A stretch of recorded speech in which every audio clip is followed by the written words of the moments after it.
It's amazing. But and I appreciate you guys coming out tonight. I'm very grateful to be here.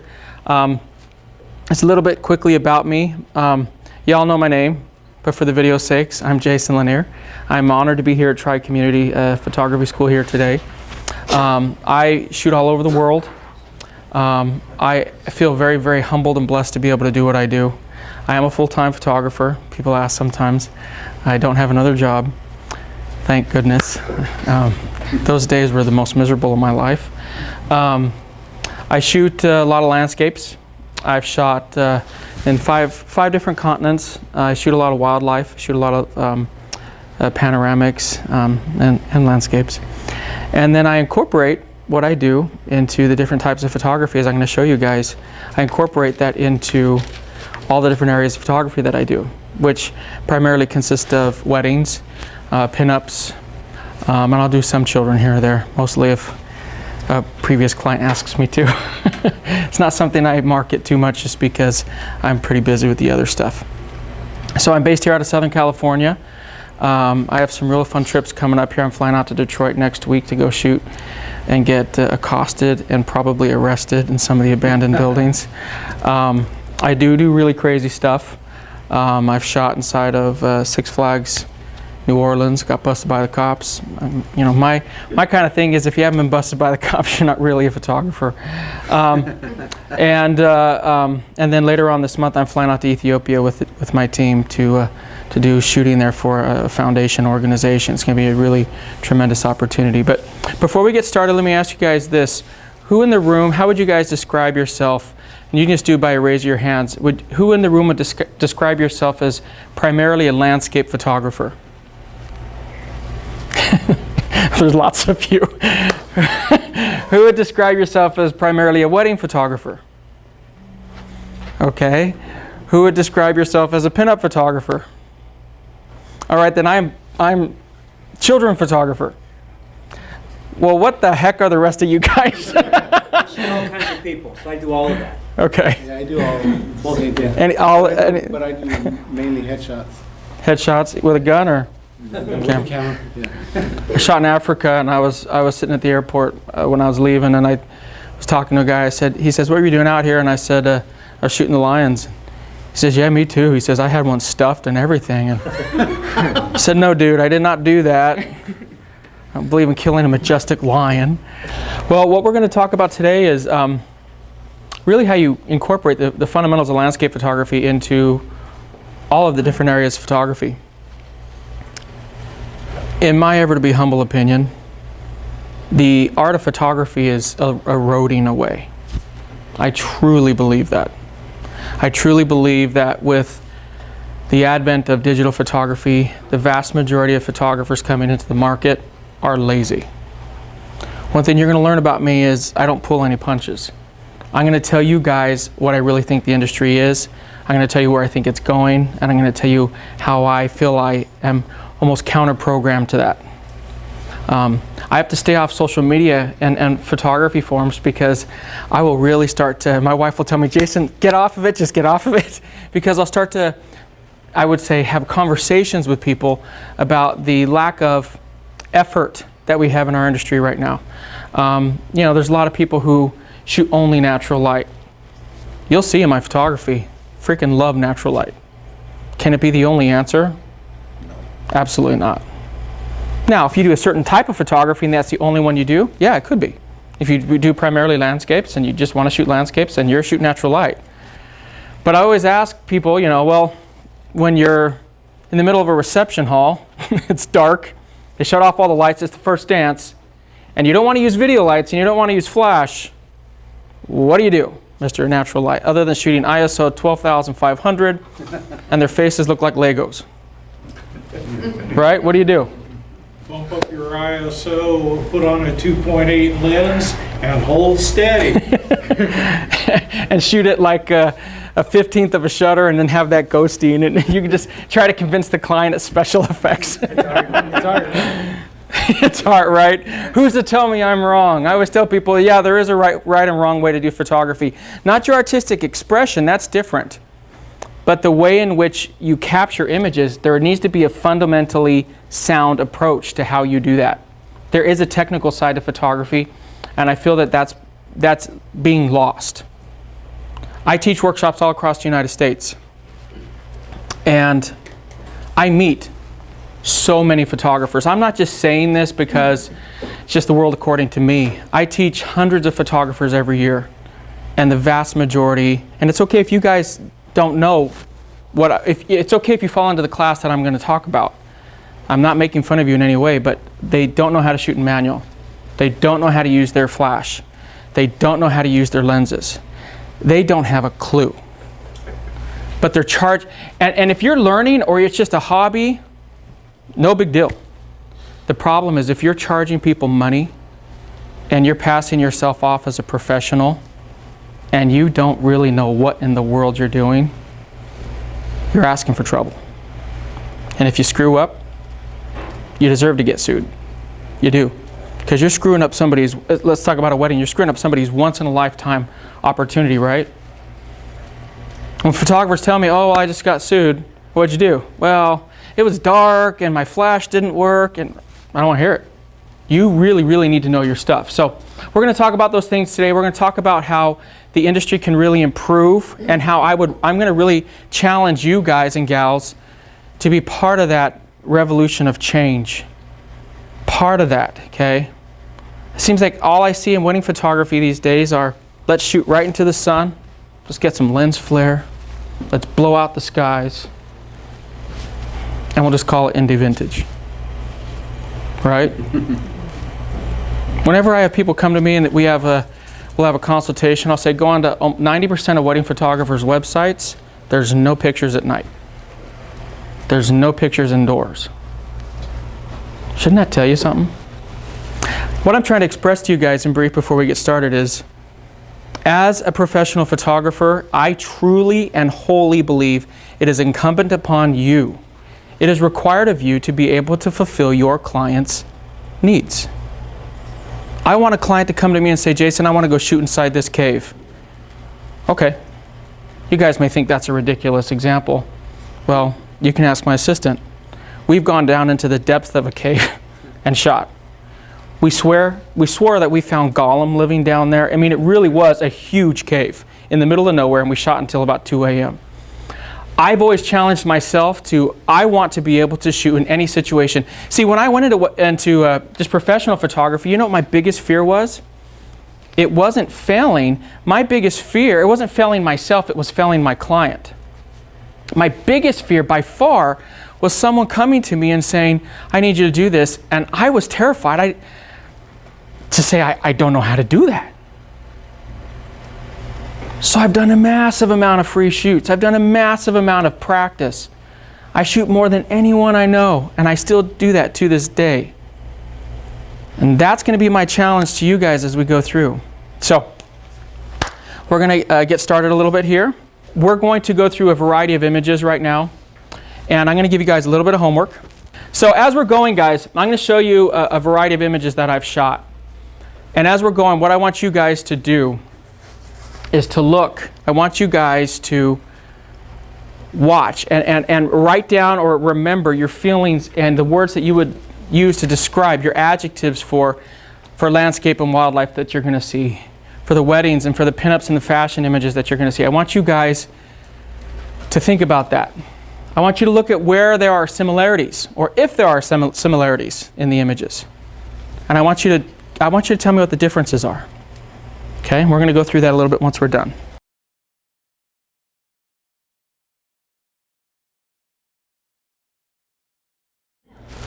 So let's go through them real quick. How would you guys describe your feelings on landscape photography? What is it? What does it represent? What makes landscape photography work? Stories. Stories, absolutely. What else? Right place, right time. Yeah, we're going to go through that. That's definitely part of it. Right combination between the highlights and the shadows. Mm-hmm. Most of them had dramatic skies. Yes, and that's very much a staple of my photography. Mood, yep. We're definitely going to talk about that too. Good clients. Say again? Adventurous clients. Yeah, yeah, absolutely. Not to mention adventurous photographers. Okay, most of them were shot early morning, late afternoon. Yep, yep. Except for some of the wildlife ones. Yeah. But you're right. Looks like you applied some kind of a textural finish to a lot of them, so that they're slightly hyper-real as opposed to just true realistic. Antique. Interesting some of the texturing as well. Sure. And my paintings, my work has been described as having almost a little bit of a painting look to it. It's almost got a realism painting. So I have a question for you guys, because I know my answer to this, but I'm curious about yours. Do you see the landscape? Do you envision it before, or do you just find it do you just capture it when you find it? 50-50. Sometimes you know where you're going, being there at the right time, you know that. Sure. And sometimes you go, oh, neat. Sometimes you wait for a shot. You'll go and you know what you want to shoot, and you'll sit there and wait until the lighting's just right. Can you see it though? Can you see it in your head? Most of the time I do. I always think the world looks better in my eyes than it does in real life, because I kind of see the world for the way that I want it to be. How's the exposure doing on that? Is that good? All right, awesome. Always got to check. If the exposure's off, the shot sucks, I'm going to stop talking. How do you take yourself out of the situation so you can see what your viewers can see and not what you're feeling as well? I don't care what my viewers see. Okay. My landscapes are 100% about me and the way that I see the world. And hopefully there's a few people out there who like what I see. Does that make sense? I'm not trying to be flippant with my answer, but yeah, I think, you asked such an interesting question. The most frustrating thing for me as a newer photographer was I could see what I wanted. No idea how to get there. You know what I mean? I could I can see it's going to be amazing and beautiful. And then I would get my shots home and I'm like, these suck. I mean, these really suck, right? I'm very honest with myself about what I was able to do. So I understand what you're saying. And for instance, there's only some ways that you can really capture the whole breadth of a scenario through time-lapse photography. Time-lapse photography is my new venture right now. Don't tell my wife, I've just invested thousands of dollars in some time-lapse gear. But my wife is so funny. She comes home and I have to try to get home before the B&H photo boxes come. No joke. Ding dong. She sees me and I rarely run. Ding dong. Is that B&H? Is that UPS? And of course I do tell her, but I guess the point is I have learned, to answer your question, some of the things that I see can actually only be captured through time lapse. And I think the best way to describe it is I am the most annoying person if I'm trying to learn something, meaning I won't stop. I won't stop. I'll be up for 48 hours on YouTube looking at videos. It's one of the reasons I put so much out on YouTube, because I know how important it is to try and learn. So what I'm trying to tell you guys is you got to find the right medium to capture the emotion, and we're going to talk about that, but capture really what you want to convey. What do you think wedding images represent? Maybe my images or wedding images in general, what do they represent? How would you describe wedding photography? Freedom. Freedom, that's interesting. Many photographers wouldn't share that feeling. You got to do this shot, you got to do this shot, you got to do this shot. Best thing you can ever tell a client when they say, do you do lists? And you say no. But if you want to assign someone to do it, that's fine. And then they'll never do it. Best thing you could do. Yeah. Basically, I have to find the right client first that likes some style, but then it has to be a mix between what Mom wants and the art of the day. And I seem to have found the right clients every time. So I'm able to express myself artistically while showing their day in a once-in-a-lifetime way. I'm doing a wedding at Disneyland tomorrow. And I just spoke to the bride yesterday and she says, we're going to do a first look and we're going to go out to the pool. We're going to take the bridal party. I said, no, you're not. What do you mean? I said, I don't want them there. I said, they'll ruin it. Oh. Okay, so it's just us. That's right.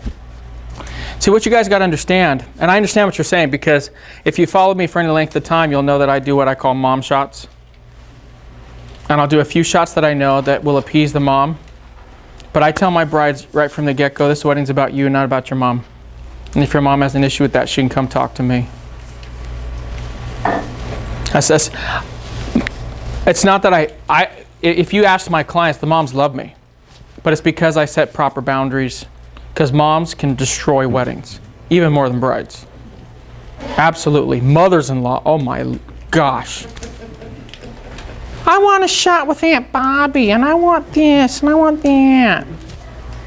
Well, get out your freaking point, shoot, and take it. Now, if it's during group shots, I'll take it. Now, I don't want to convey that I wouldn't do that, but the point is, I don't ever relinquish control of my shoot, because once I've relinquished control, now I'm liable for what happens. Because I'm the one who let go of control. I'm the one who let go of the car while it was going 60 miles an hour, right? What else about weddings? What are the thoughts? What do you guys think? If you look at my wedding images, how would you describe them? I mean, they certainly do look like painting. I mean, that's the first thing that strikes me. I think all my stuff does. Different look about them Yeah. and so on. Well, when I went into photography, I said, you know what? I didn't purposely go for the painting look, but Norman Rockwell was an inspiration of mine. And so, I gotta be careful what I say. I'm trying to be more careful with when I speak to not insult people. But Norman Rockwell is an inspiration of mine. And I just knew that I wanted my photography to be something that someone could take a look at. Oh, that's a Jason Lanier shot.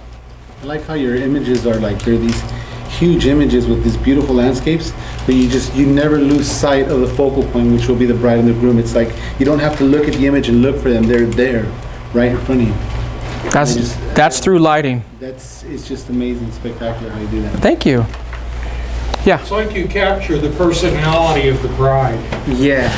Thank I you. noticed with each bride, it popped. Really popped. Thank you.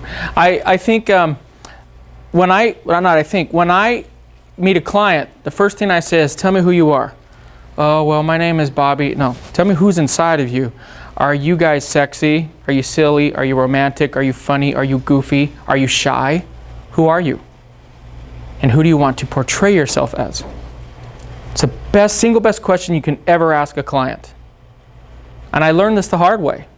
You notice a lot of my shots have a fun look to them. Now some of them are, this definitely isn't fun, right? This is more of a sweeping, beautiful, more romantic type of shot, right? Some of my shots are sexy, some of them are romantic, some are silly, all the things that I just described. And I went and shot a bride and groom about 4 years ago. I did their engagement shoot, posted them up on Facebook. Everyone loved them. Huge likes, all that stuff, shares, all that stuff. Bride calls me, she says, I'm worried about you doing the wedding. What are you talking about?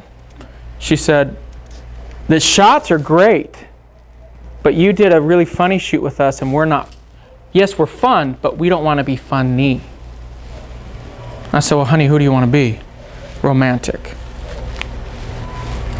And I told her, well, sweetie, look at my portfolio. I can do romantic. And I told her, it's my bad. I should have asked you that. Now, in all fairness, I shot with them for 2 hours. They're doing all the goofy stuff. They could have said something, right? But at the same time, lesson learned. Lesson learned. Ask a simple question and avoid all the problems. How else would you guys describe wedding photography? Do you see any similarities with the landscapes? Yeah. Well, it's got to have kind of a journalistic aspect to it. You're recording a specific point in time that you're not going to be able to go back and reshoot. Absolutely. Tagline of my company, you only have one chance to get it right. If you guys approach photography from that standpoint, and not just with weddings, if you approach that photography from that viewpoint, it will change the way you shoot. It will push you further. It will make you wait longer. It will drive you to learn more and be a better photographer if you approach it with that mindset. It's like having to tell a story within each picture throughout the day. Yeah, Larry shot with me, and I tell stories when I shoot. I tell tons of stories. I'll say, okay, and you'll see, I'm so full of crap, right?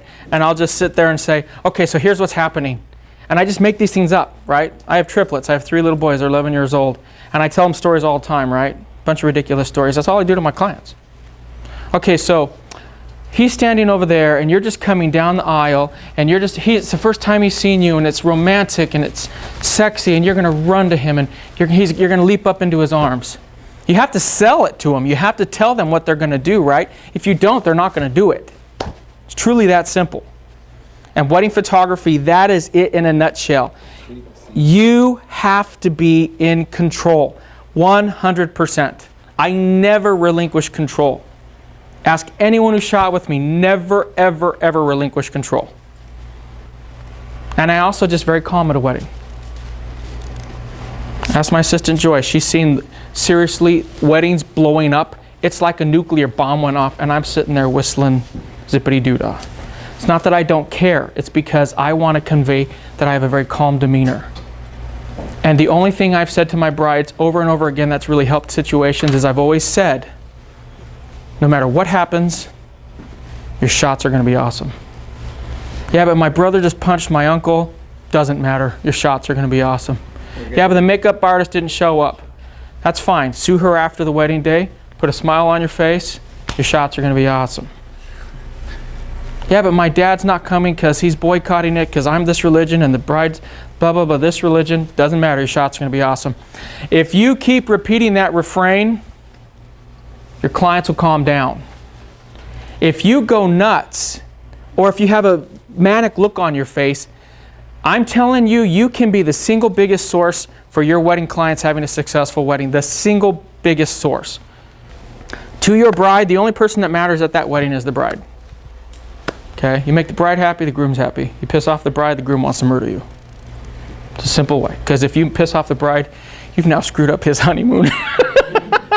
And that's not going to put him in a good mood. You guys understand? All right.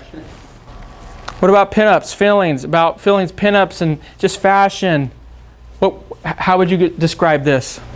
It's not everyday life. That's very true. Girls just don't run around in tight outfits and sit on the sides of fences. Blow bubble gum with Cracker Jack, right? You're right, that's not everyday life. I feel like there's an entitlement to every picture. What does that mean? Entitlement, when you I am entitled to this water bottle because it's mine. I know it's mine, so I'm not going to let anybody tell me it's not. I'm entitled to sit on this bench, and this is where I'm going to sit. That's a great way to describe it. I think it's certainly fantasy. Yeah. Yeah, and there's always sort of a story, and they tend to be sort of whimsical, sort of fun. Yeah. Yeah. It's a different approach to your traditional pinup. Yeah. Whenever I'll ask one of my, I started doing pinup because brides, there's a lot of, boudoir photography is very popular. And, there's a lot of brides who don't want to do boudoir, but they want to do something because it's their wedding experience. So I said, well, why don't we do pinups? And I would explain what pinup is in my category, right? It's not naked, right? So I think that's where I started actually doing pinups, was because of that.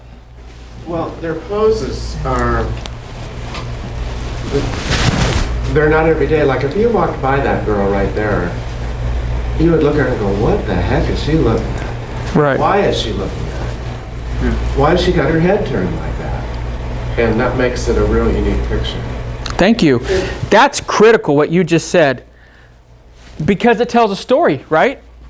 Because, see, someone should look at your shots, guys. This is critical. He hit on something that's so important. People should look at your shots and wonder what else is going on.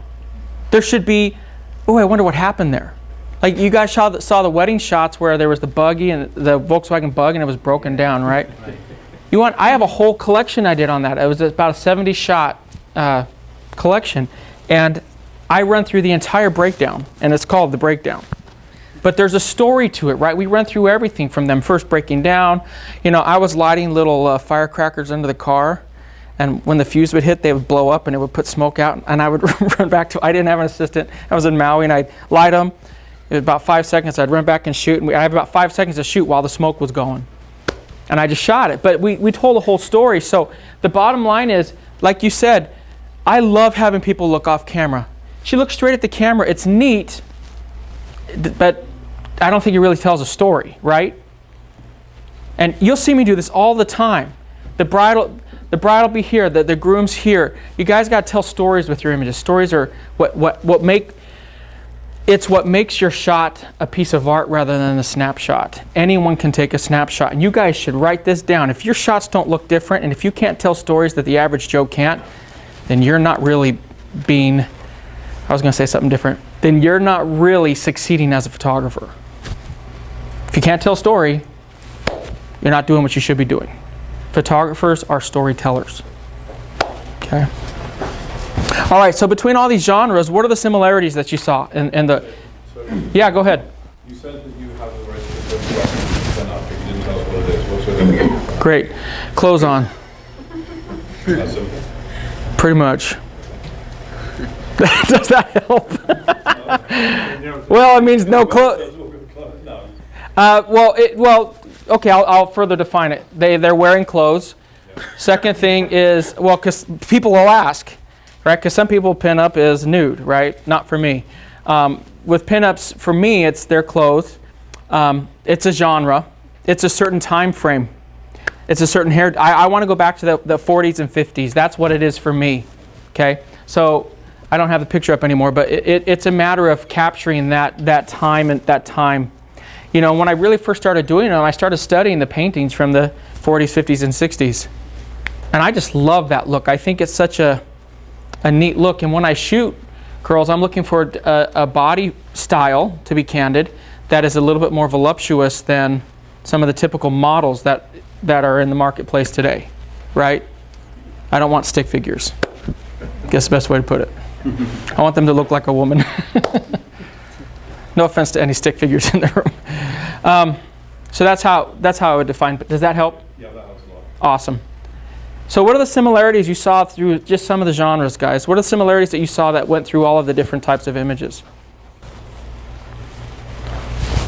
In each and every one of them, it told a story. And you had to think about when you looked at the photo, well, what's going on, even with just the animals. You know, Yeah. the elephant, was it charging? What was it? Right. I love to hear that. Thank you. I love the fact that you guys got that. That means a lot to me. Many times, those were shot in the Kruger National Park in Africa, and my wife, no joke, made me take out another $1 million on life insurance before I went. It's bigger than the country of Israel. It is, and over the course of 2 weeks, most people take like the big safari trucks, double deckers. Not exaggerating. I went to Dollar Rent-A-Car and rented a Nissan Versa. And I went alone, and I lived off of Cliff Bars and bottled water, and I would go out and shoot for 16 hours a day. Wow.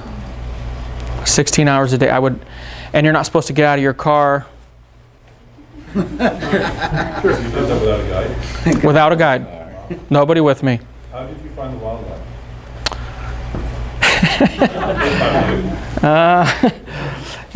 Let's just say if there was a hippo in a pond, I would walk towards the hippo a little bit, piss him off, get back in the car. I don't blame me. I have some stuff of it. There was a leopard where one of my videographers, Jason. There was a leopard where Jason was, and I'm sitting in my car, and the Versa is like, this height of the ground. It's made for Joyce, and I couldn't get a shot. Pissed off. Leopard's in the bush. So open the door and stand up. Still can't get the shot. I'm so stupid. I'm like, come on, leopard, come over here. Photographer hat, not man with any sanity, right? And I walk a little bit closer and it ran away. But you guys, you'll see, I'm going to share, you'll see snippets from a video. I mean, I've shot grizzly bears with about 50 grizzly bears in Alaska. This close to me and Harry. No joke. Yeah. Well, if I die, my wife's richer than she is now. What are the similarities did you guys see? Yeah. Actually, Mike touched on an interesting point. A lot of portrait photography, you're going for a very shallow depth of focus to pull the subjects out. You're doing the converse. And I've noticed a lot of huge depth of focus from right from here to infinity. Yeah. And that's because my work is based off of the fundamentals of landscape photography, right? However, these guys who shoot with me will tell you there's a lot of times even at 16 millimeters I'm at 2.8. Just a matter of how you compose your shot. Because I need light. I'm a light junkie. Say again? Are you bringing a lot of lights with you on those workshops? For the landscapes, it's completely natural light. For weddings and pinups, it's almost all reflectors, off-camera flash, video lights. I keep kicking you. It's okay. Play footsies with you. But Maybe some of it will rub off on. some of it'll rub off. Yeah. There you go. Actually, the running joke is the fedora is my secret power. If I take it off, I'm shooting in automatic mode again. But no, it really makes sense, guys. And what you have to do is you have to understand the fundamentals. What I want to really convey to you guys is this. Landscape photography is the hardest photography to do, bar none. Shooting wide is the hardest type of photography to do. Why would I say that? Because maybe there's not any, the focal point isn't easier to find. How hard is a composition when you're shooting wide? What are the things you have to worry about? Distractions, trash. If you're shooting wide, 16:14, full frame, right? If I'm shooting right here, how's this shot screwed up if I'm shooting right here? The bottle of water is going to look like this big, right? Going to get lens distortion, right? It's easy to shoot tight. I don't care what anyone says, because I do it all. It's very easy to shoot tight. Well, easier, let me put it that way. Now, I'm not trying to demean other types of photography. I do other types. But if you guys can focus on your landscape photography, the fundamentals of your landscape photography being incredibly sound, the rest of it's going to be a cakewalk. Maybe not a cakewalk, but it'll be 10 times easier. See, I cut my teeth on landscape photography before I ever got into anything else. And when I was asked to do a wedding, which I was volunteered for, by the way, when I was volunteered to do a wedding, I didn't want to do it. I did do it, and I ended up loving it.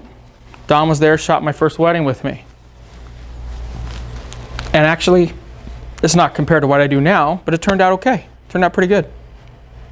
But I wanted my landscape photography to come through in all of my images. People always tell me my skies are fake. I hear it all the time. Oh, sky replacement, fake skies. No, I didn't think it was that novel of a concept. I don't think I'm a genius. I just exposed for the sky. What's so hard about that? Right? You set your contrast point. Make sure your clouds come out. Your clouds come out, your skies are great. What do we see in all wedding photography now, guys? Blown out skies. It is my #1 pet peeve. The world doesn't look like that. Now, if we want to go high key, if we want to blow out the sky in a few shots, no problem. But the problem is photographers these days don't know how to do anything but that. They don't know how to do it, and that is a travesty. It's lazy photography, and I have absolutely no patience for it. You guys want to make more money, do what most people don't do. You want to be a full-time photographer, not a weekend warrior, do what most people don't do. Don't follow trends, be a trendsetter.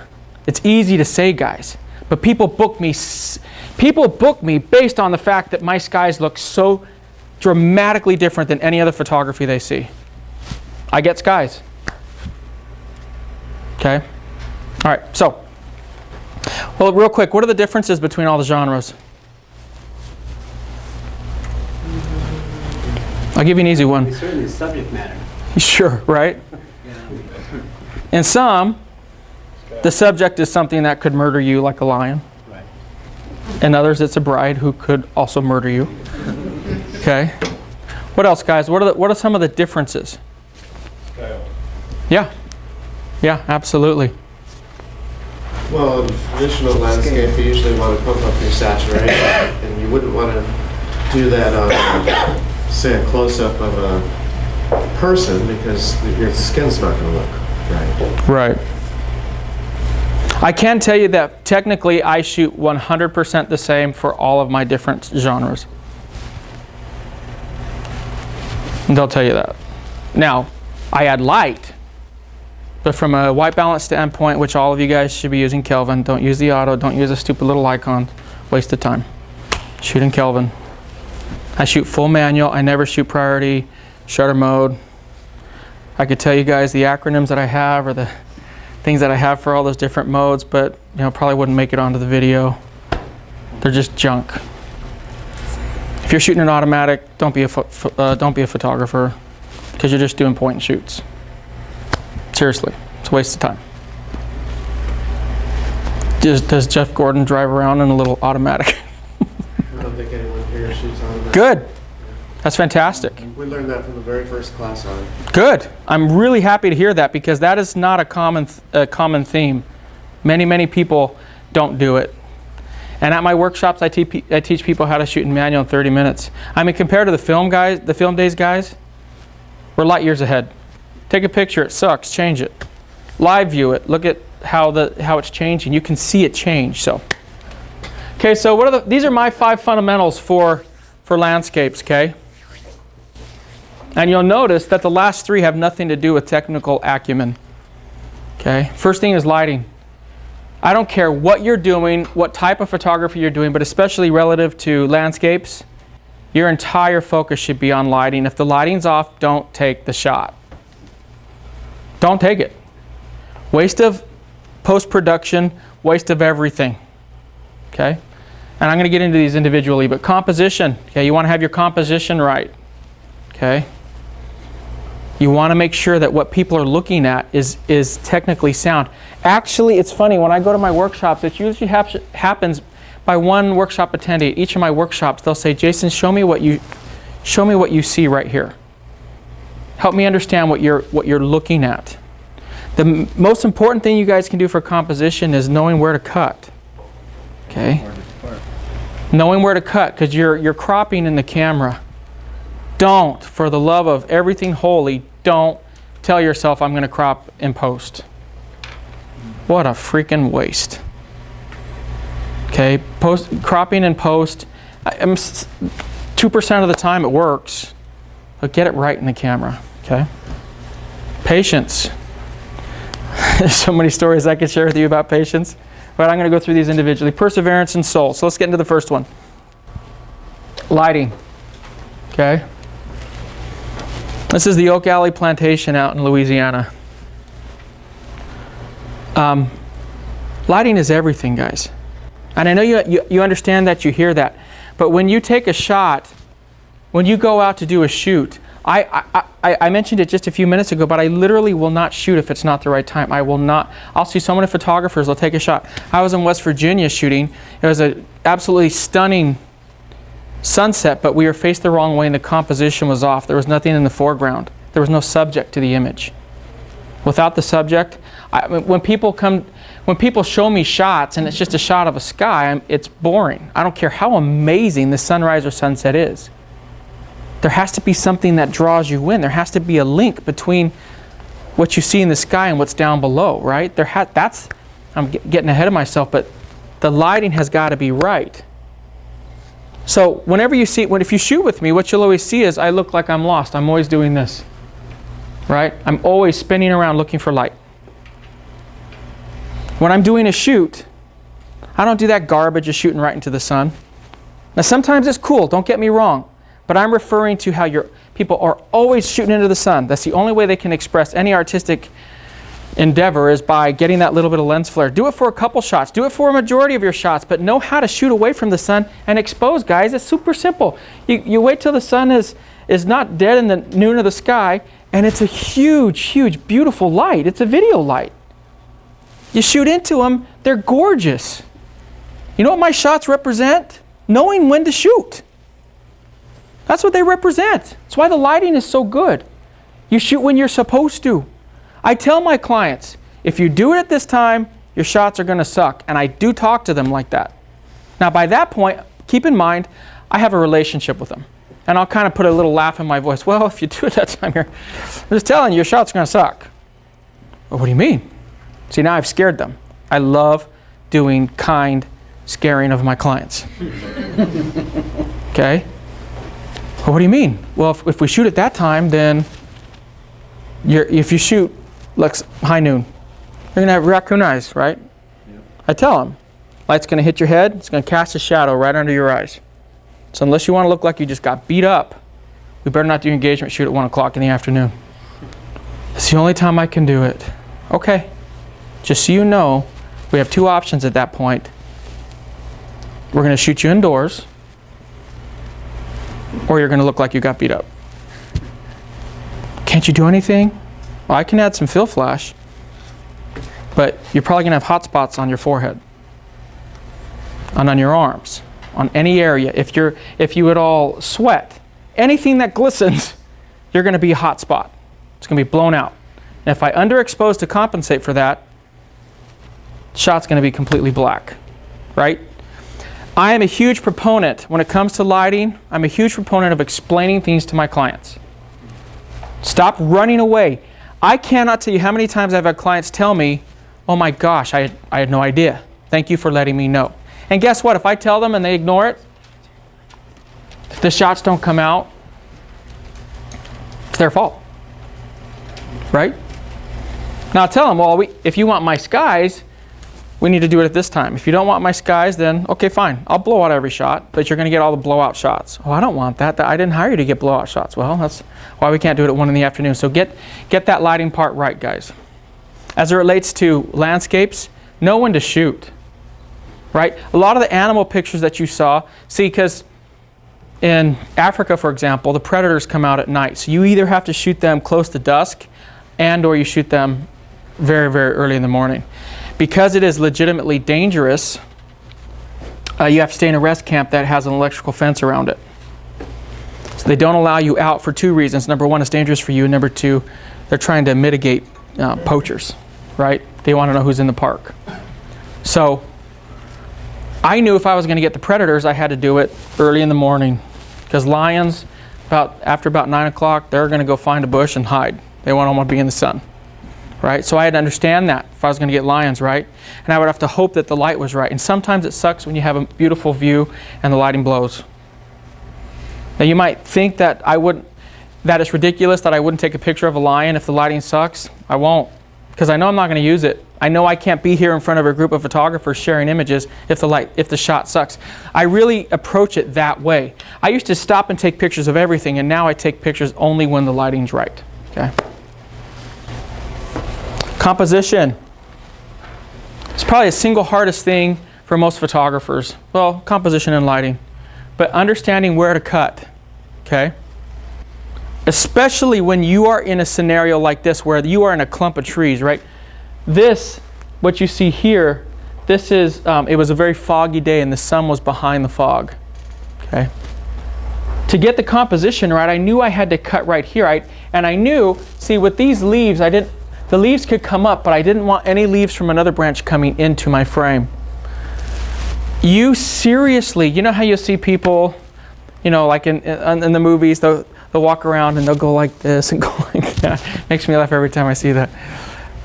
But seriously, just the single best piece of advice I can give you for any type of composition, because we're talking about how landscapes bleed into regular photography, is you truly need to understand you need to stop. Stop. Okay, there were so many times when I was earlier on in my career, I would be shooting and it was gorgeous. What I was seeing was fantastic. And I would shoot. And I would get home, I'd tell my wife, because my wife's my partner. And I'd tell my wife, oh honey, oh my gosh, it was awesome, right? She'd go, oh, okay, hurry, I want to see the pictures. Then I get in my office and I'm editing like most photographers at 2 a.m., right? And I can't tell you earlier on in my career how many times you heard this. Well, you'll hear this noise. Oh, I can't believe you did that, Jason. Right? I got too engrossed in the moment and I lost sight of what the shot needed to be. In other words, I was seeing it, but I wasn't capturing it. I would see it with my eyes, but then what I took was wrong. I would cut off their legs. I would put their, if I was shooting wide, you guys know I shoot wide a lot. If I'm shooting wide, I would get this limb too close to the frame. Man, shooting wide, you've got to really know what you're doing, especially when you're adding people into it. Your composition is everything. Okay, you got to get the composition and the lighting. You get those two, you have an amazing image, truly. Okay, especially as it relates to landscape photography. Because really, here's the key, guys. You guys already know where I'm going with this. You get this part right? When I go into any given image, I'm going to go into this a little bit later. I probably shouldn't jump ahead, but the bottom line is I add people into my landscapes. I'm so focused on the landscape portion of my photography. Before I add the person, the subject, anything, I get it right. You'll laugh. If I think that a lion is going to walk into the frame, I set up the frame. And I just pray that he walks into it. Or an elephant, or a grizzly bear, whatever it might be. I'm hoping. And that is luck. The luck part is the animal walking into it, but the skill part is being ready when he does. That's how you build your compositions. Stop. You guys, and I do intern programs. You guys can intern with me if you want. When you see me shoot, the very first thing you'll see me do is I get to where I'm shooting, I put my camera down. If you guys do this, it will improve your photography dramatically. I set my camera down and I walk around and see, okay, what do I want to capture? Because if I don't, that camera's like cocaine to me. I've never had cocaine, but to me, it's the equivalent, right? I can't help myself. I want to take the picture so bad. But I'll put down the camera and I'll actually say to myself, because I've learned lessons, I've taught myself that, because I've screwed up so many times over the years, and I say to myself, I'll literally say this phrase, okay, Jason, what is it that you're trying to capture? And I'll have a discussion with myself, really, what is it that you're trying to capture here? What do you want to convey? And then I'll start to see things that I'm really missing in the shot, right? The other reason I do that is because it lets me know what I need to choose for my gear, right? Am I going to shoot at 105 macro, which I shoot a lot with? Even though I shoot wide, 105 macro is one of my favorite lenses for people too, and animals. Okay, or am I going to shoot at 16? Or am I going to shoot with a variable zoom lens? You know, you guys have to understand that. So if you guys start to approach it from, first, I like to think of myself, I'm not nearly in good a shape as Arnold Schwarzenegger used to be. But when I walk into, you know, like Arnold Schwarzenegger in the Terminator movies would walk in and it would go, and it would, you know, his eyes would say, you know, enemy, friend, or whatever, packing a gun. I like to walk into a scenario and do that. I like to survey and let the scenario, let the composition speak to me. I'm not trying to get all hippie on you. But the bottom line is I like to let it talk to me and tell me, this is what this needs. If you approach it from that, instead of imposing your will on it, your images are going to be that much better. Does that make sense? You guys have to get the composition right. So we've done lighting and composition. Patience. This is the Neuschwanstein Castle in Germany. This is the castle that Walt Disney patterned his Sleeping Beauty castle after. Okay, I went there to shoot. Now, you need to understand something. When I go out on one of these shoots, it's completely on my dime. And by the way, one quick note. You guys want to get out there and travel the world, start shooting weddings. Don't be a snob. Weddings will pay for everything you want to do. All these trips to Africa, all this crazy crap that I get to go do, break into Six Flags, all this great stuff that I get to do. It's because I do weddings. And as my career has progressed, now my landscapes are selling. I just had a museum in Tennessee they're going to do a whole exhibit gallery based on the shots that I did in Six Flags. But the bottom line is, guys, I only did that Six Flags shoot because I had weddings that pay the bills to go. So anyway, the reason I mention that is because I fly all the way to Germany. My whole sole purpose, I was there for about 9 days. My whole sole purpose was to get a shot of this castle. Now this castle you can't get to in your own car, which I'm very autonomous. I always want to take my own car, but they block the road because they want to, you know, mitigate traffic. So I go there and I call my wife. I Skype her, you know, every day, of course, with my sons. And I said, she'd say, how'd it go today? It rained. Oh, okay. Well, good luck tomorrow, honey. Oh, thanks, babe. Next day. What happened? Oh, it rained. Next day. Oh, it rained. I know. I can sense it. You know, like you feel anxiety on the back of your neck. When I usually tell my wife it's been a 3-rain day, nonstop, I can hear the, oh, okay. It's one of those, so you're away, I'm taking care of the triplets, and you're just sitting in a hotel room while it rains. Because guess what? When it rains, that's what I do. I get caught up on all my Netflix. Now, truthfully, I'm editing too. But my point is, if it's not, back to my rule, if it's not a good shot, I don't take it. Now, if it's not too hard a rain or too bad of conditions, I go out and scout. Actually, that's what I do more often than not. But the bottom line is, I don't take it unless it's a good shot. So, talking about patience, I'm sitting there waiting and waiting and waiting. And I had to tell myself, I purposely booked a tiny little room at this little bed and breakfast, because the minute the sun even started to peak or the rain stopped, I wanted to hop on the bus that you had to take to get up there and then to hike up to the castle. I wanted to be ready. So I waited 5 days for the rain to come, or the rain to stop. I saw, okay, the rain has dissipated a little bit, right? I seriously ran to the bus, got my gear, ran up, got this shot. Took about 35 minutes to get up there. Got the shot. No joke. After about another 20 minutes, pouring down rain. It's just a matter of patience, right? And not goofing off. See, when I'm out on my own assignment, I don't do work for other people. Meaning, I don't go out and shoot for National Geographic or anything. Why? National Geographic is great, don't get me wrong. And all those types of organizations, I would never relinquish rights to my images, ever. They're too personal to me. I wouldn't want, because, I think Don was telling me a story. One National Geographic guy got a really great shot of a moose or a caribou or something, and then Caribou Coffee bought the rights to that shot. And then the photographer walked by, he's like, that's like a shot of my caribou, and now Caribou Coffee and he doesn't get paid for anything, right? So I would never want to relinquish rights. That's why I don't shoot for other things like that. When I get approached to do it, if they want rights to my images, then the answer is no. So the bottom line is, don't forget your question. When I'm out, I take it very seriously. Even though it's only my own job, I take it very seriously to not screw around and to be patient and to be ready when that shot presents itself.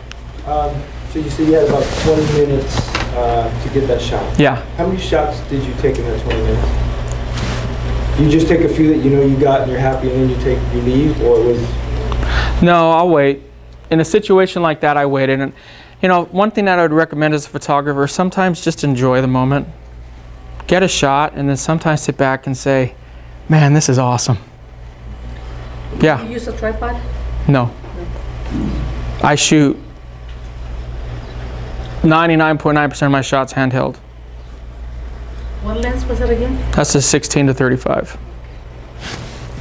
And do you go down to 16 and 22 on your apertures? No, that was probably at about 4. What do you usually do?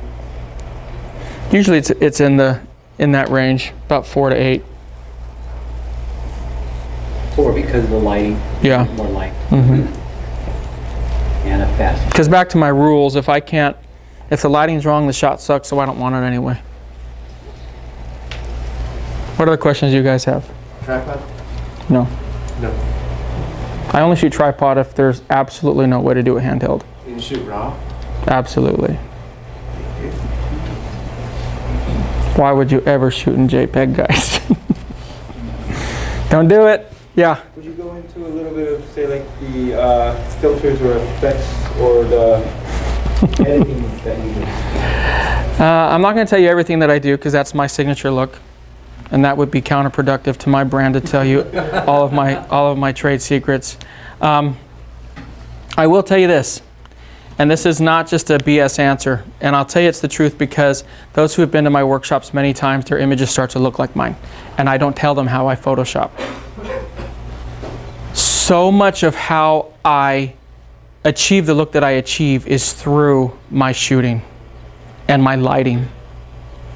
When you come to one of my workshops, guys, your shots will be darker than they normally are. Most people overexpose their images by about 2-3 stops. Okay, everything that I do is focused solely on light. It really is. And the basis point of all of that is the sky. If my sky's not good either, even if there's light, if my sky's not good, I won't take the shot. So if this castle was here, but then there was no contrast in the sky, I wouldn't have taken a shot. You know what I would have done is I would have taken one so I could send it to my wife and say, see, I tried. Lighting sucked. Yeah. You graduated Nope. density for your skies? No. And the reason why is because if I used a graduated neutral density on this, right, it's going to screw this up. I've used them, but they just drive me nuts. Because unless you have a really even horizon, like an ocean, great. And you have real steady hands or a tripod and you can put it square on there, great. But otherwise, no. Now, while I use neutral density filters to, if I'm shooting a waterfall and I want to slow it down in the daytime, sure, absolutely. If I want to get that flow, and then I want to go up to f22 and then maybe, go to half second or a second or 2 seconds, depending on if you're in the sun or if you're in the forest, absolutely. But no, I don't use a split or anything because of that. Polarizer? It's interesting. I hardly ever do. I have nothing against polarizers. I truly don't. I mean, they can be very beneficial, but I don't like how I can't really see. They darken what I see. So, any other questions? Do you use Photoshop and Lightroom, or is it? I do. I develop. All of my images are developed in Lightroom, and then about 5% get Photoshop. Everything you've seen here is Photoshopped and Lightroomed. And I edit through Lightroom, so I'll hit Command-E. You guys probably know that. I hit Command-E or Control-E, Lightroom, pull it up in Photoshop as a PSD, edit it, and save it back down. Yeah, you were saying on your white balance, you don't use the icons, that you use the Kelvin. So how do you determine your Kelvin? I just look to see if it looks good.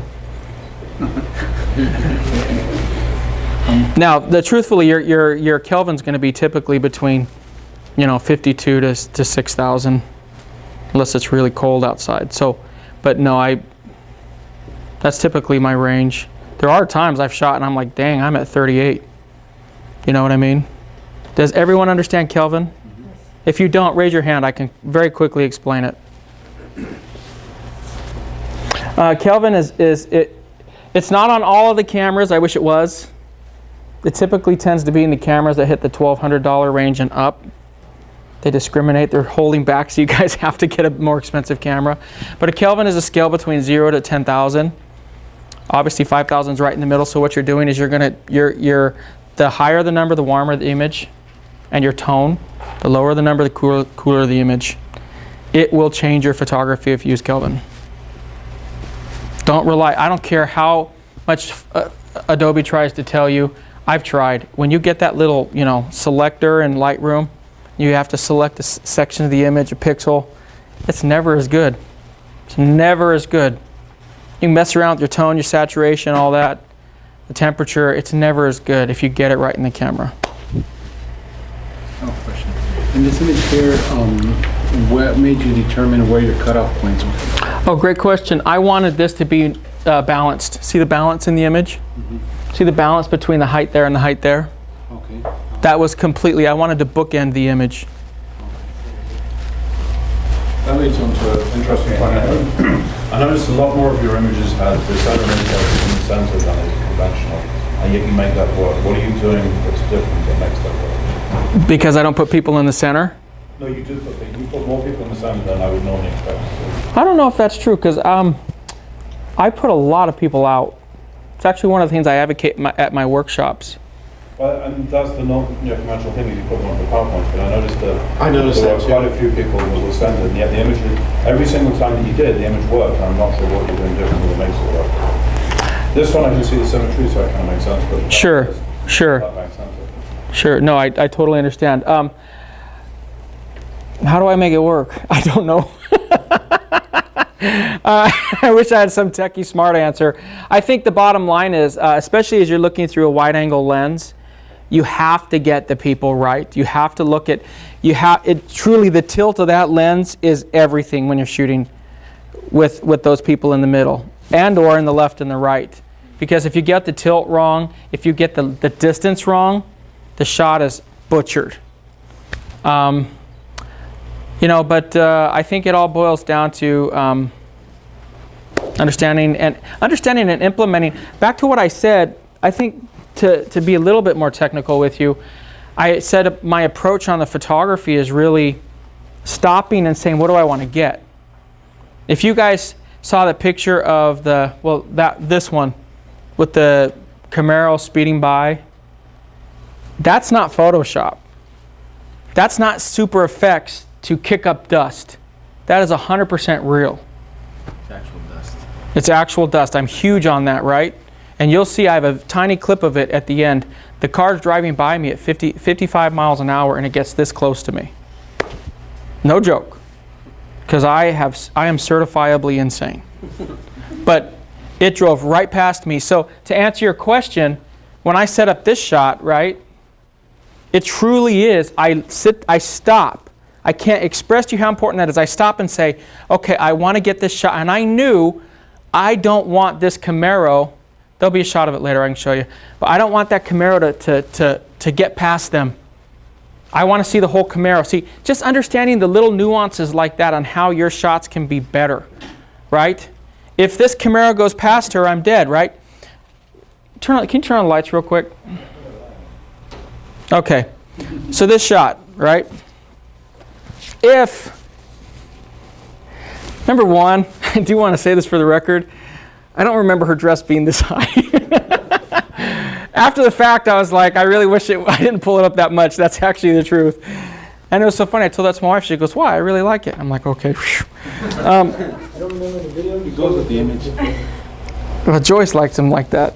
But a couple things about this shot, okay? First and foremost, I'm obviously about right here for this image. I have to be incredibly careful to not let his leg get longer than hers. Okay, does that make sense? Second thing that's incredibly important is that the angle of the car that comes around, if the car drives right past me, it's not going to work, right? I'm not going to get the side of the car. And there's a video on my YouTube channel of this entire workshop. This was taken at a workshop. Of this entire thing, and you'll see me, oh, Harry was right there too. Yeah, Harry almost died. I had to keep telling him, Harry, get on this side. Seriously, I was like, Harry, go over, you're going to get murdered. Okay, Harry. Yes, but the most important thing on this was having the car angle. So he drove past me and then swerved to get the shot. These are all things that we discussed to be able to capture it. Before I'm going to have him speeding past me, for example, and you'll see this in the video, before I put the bride and groom in there, I stood there. And I said, all right, Vanden, drive right past me. And he drove past me, and I started taking test shots. Because I'm setting up my frame. So the first thing I do is I set my exposure for this, right? I get my exposure of the landscape. Okay? So you did the sky as well then? Yeah. Well, this is the most important thing. Right. Okay? Then, I add the car. I add all my elements. The car comes by, right? When the car comes by, I have to make sure, okay, and we did probably 4 or 5 test runs, and I said, okay, if you go straight, it's no good. You have to fishtail it. So then we got the fishtail part right. It's about building a house, right? Building your shot.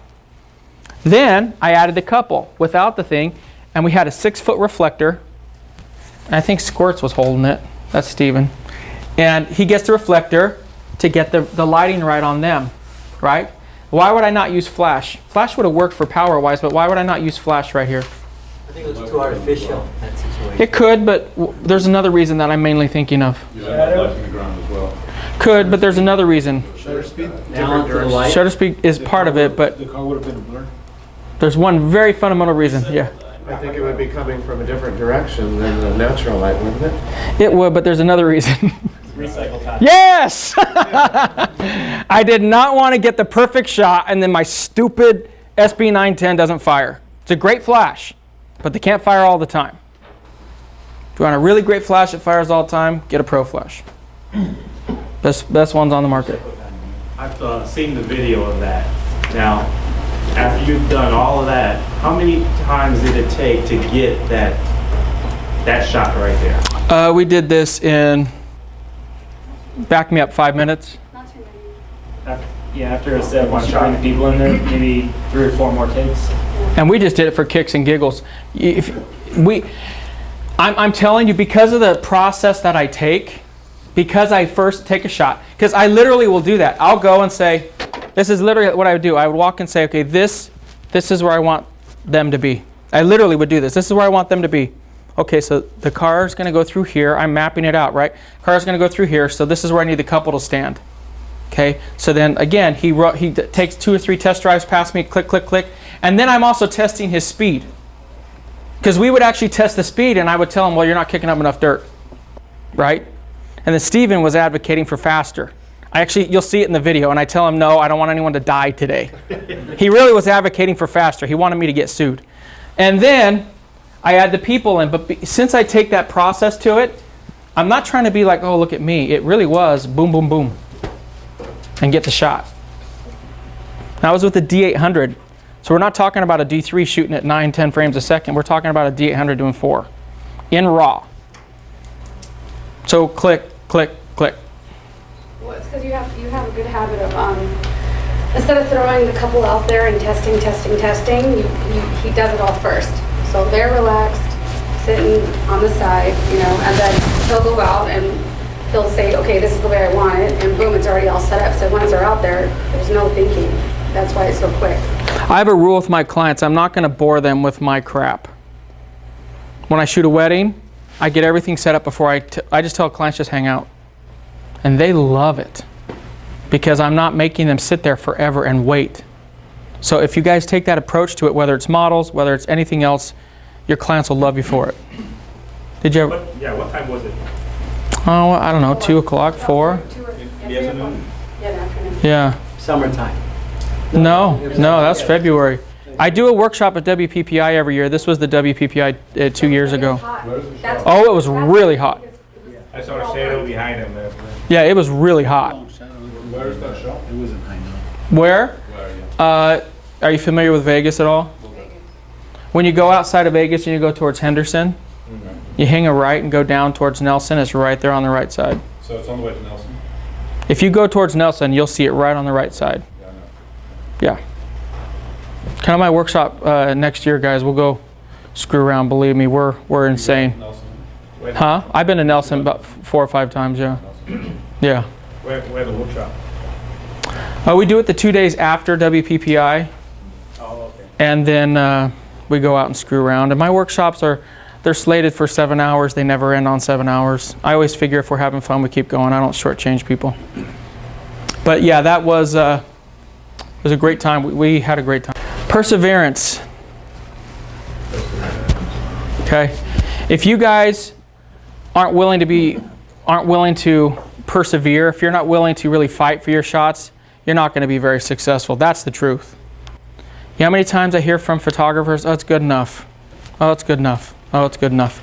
There is no such thing as good enough. It's a matter of, did you get what you're supposed to get? Did you maximize that opportunity? Now, if I shoot a wedding, and again, they get married at 2 o'clock in the afternoon, and they're sweating buckets, and it's pouring down on them with the sun, and they're glistening. My job, what is incumbent upon me, my job is to make that shot the absolute best it can be. Not good enough. I hear that all the time. I got into a polite conversation with a group on Facebook the other day about that, and they hated me for it. Because I chastised the other photographers. I told them, you guys are lazy. I'm tired of people being lazy. Because you know what lazy photographers do? They drive down our prices. Yep. That's what's happening. That's why I have such a soapbox on this stupid indie vintage crap. You ruin the market. They do. Because here's why. They go and shoot. They don't practice this perseverance. They're freaking lazy. And here's what happens. They get shots, and some Joe Blow looks at them and says, I'll go spend $1,000 on a DSLR. I'll go practice for a couple weeks before the wedding. And guess what? My shots might not be as good, but they're about 90%. So guess what? All of you potential photographers or current photographers, I don't mean to say that you're not, but all of the photographers in the room, there's not enough work. Because we have completely cannibalized, we've completely destroyed our own industry. Right? A lot of people use the word MWAC or the term MWAC. I think it's kind of offensive, mom with a camera. But, because I'm not trying to be offensive. I have people get into arguments with me and they'll say, oh, the stupid MWACs. I would never say something like that. I don't care if it's a dad with a camera, a mom with a camera, whoever. They shouldn't be shooting weddings. But how are you going to convince them of that if you guys aren't better? If I'm not better? So I have no tolerance. I love new photographers. And I love any photographer that's willing to learn. I can't tolerate laziness. My background, I used to work in hotels. I was an executive for Starwood, Marriott, all those. I've only been doing professional photography 7 years. And I would always tell my employees when they'd walk into me, when they would come complaining about something, I'd say, you know, if you're going to have a complaint, have a solution. In other words, don't be lazy. I'd always tell my employees, you keep your job if you can show up on time and work hard. I tell you, you'll keep your job. It's almost impossible to get fired if you come on time and just do what you're supposed to do. You don't even have to do above and beyond. Just do what you're supposed to do and you'll keep your job. Same is true with photography. But if you guys, you know what separates the photographers like myself who charge a lot and the rest of the group who charge $1,500, $2,000, you know what separates us? We work our butts off. Now, part of it is talent, absolutely. There's absolutely a talent quotient related to this conversation. But guys, if you cannot discount hard work. You've been a professional for 7 years, but how long have you been shooting for? I've been shooting, you know, I got a little Nikon N5000 or whatever it was back when I was in high school just so I could take shots of pretty girls, right? Hey, you want a picture taken? Of course, it was all in automatic. I had no idea what I was doing. And when I got volunteered for that first wedding, I was still shooting an automatic. And I remember telling Dawn, we need to learn manual. We have no idea what we're doing. So guess what we did when we booked the wedding? We went out and I told her, hey, guess what? We're going to do a bunch of free shoots for you. Oh, that's so nice. So let's do a bridal, let's do an engagement, let's do another engagement, let's do a groom session. I was practicing, right? And if you guys go to my YouTube channel, you'll see I tell the story of how I became a photographer. This wasn't something I volunteered for. It really was I was put into it. But the bottom line is I really, really focused on getting myself out there. So if you guys aren't willing to persevere, I'm going to share a quick video at the end that'll talk about persevering. But you guys, I can't say more simply than this. Don't be lazy. If you're not making money, whose fault is it? It's your fault. Stop blaming other people. Whenever I'm struggling, whenever my wife says I can't buy what I want to buy, and my wife is an amazing person, so it's not like she's out there spending gobs of money. But I never want, whenever I feel like I need to provide more for my family, let me put it that way, guess what I do? I go out and work. Stop making excuses. You guys not being able to make money has nothing to do with how many photographers are in the market. Do you think Kobe Bryant worries about some college player? He could care less because he's really good. So he's going to get paid. LeBron James, whoever you want to name, right? You guys want to make money? Get really good and stop making excuses for why you suck. I'm not saying you do, but you get my point. Because I have this conversation all the time with newer photographers. Okay. Last thing I want to talk about in regards to number 5 is soul. Okay. This is critical. If your guys' shots don't have soul, just hang up the cleats. And what is soul? How do you actually inject your soul into your images? How do you do that? Can you define what you mean by soul? The picture moves you. It seems alive. The picture makes you feel something. The picture makes you want to go there. The picture makes you wish that you would have been in that moment. That's what I mean by soul. Whatever your creativity is, whatever your feelings are at the moment, you want to portray that through the photo. Yeah, right? Perfect. You're going to see me shoot this shot. And you're going to see me act like a kid on Christmas morning. I'm that excited about what I'm doing when I'm taking this image. Okay?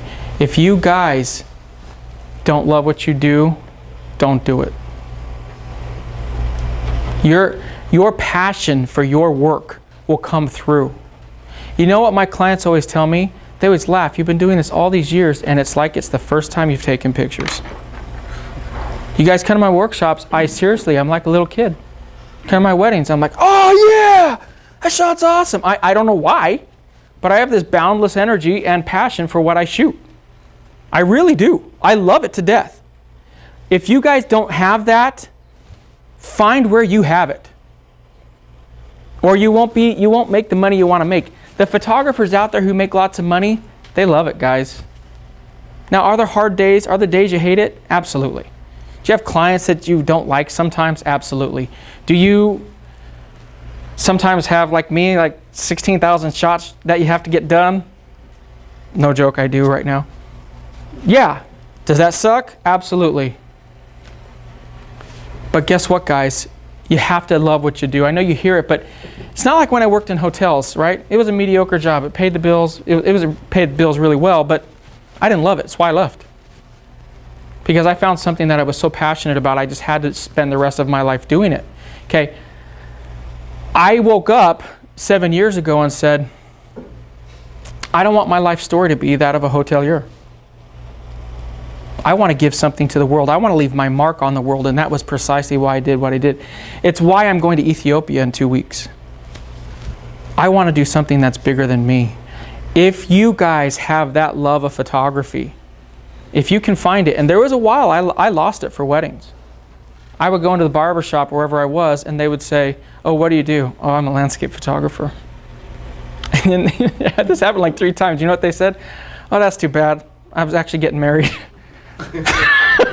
Now what do I say at that point? Oh, never mind. I actually do weddings, right? I was a snob, right? I was like, oh, you know.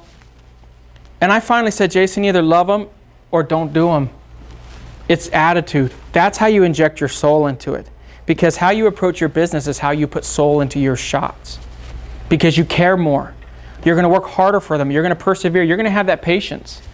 And your shots, it's going to come through, guys. It's impossible for it not to come through if you guys do it that way. It's impossible. Yeah. You actually just touched on an interesting point where you started pigeonholing yourself into being a landscape photographer. When you're not doing that, I mean, looking at your images, you do multiple things. When someone comes to you and says, you know, you say I'm a photographer, and they said, what do you shoot? How can you now respond to that? Oh, it's easy. What are you looking for? Most people try and pigeonhole you into saying, what, you know, That's a great question. I refuse to get pigeonholed. People always say, oh, you can't be a successful landscape photographer and a wedding photographer. In the same month, I was published in Popular Photography magazine for landscapes, and I was published in other PDN, other magazines for my wedding work. Same month. I don't know anyone else who does that. There could be someone. I'm not saying that I'm the only one, but I don't know who else is.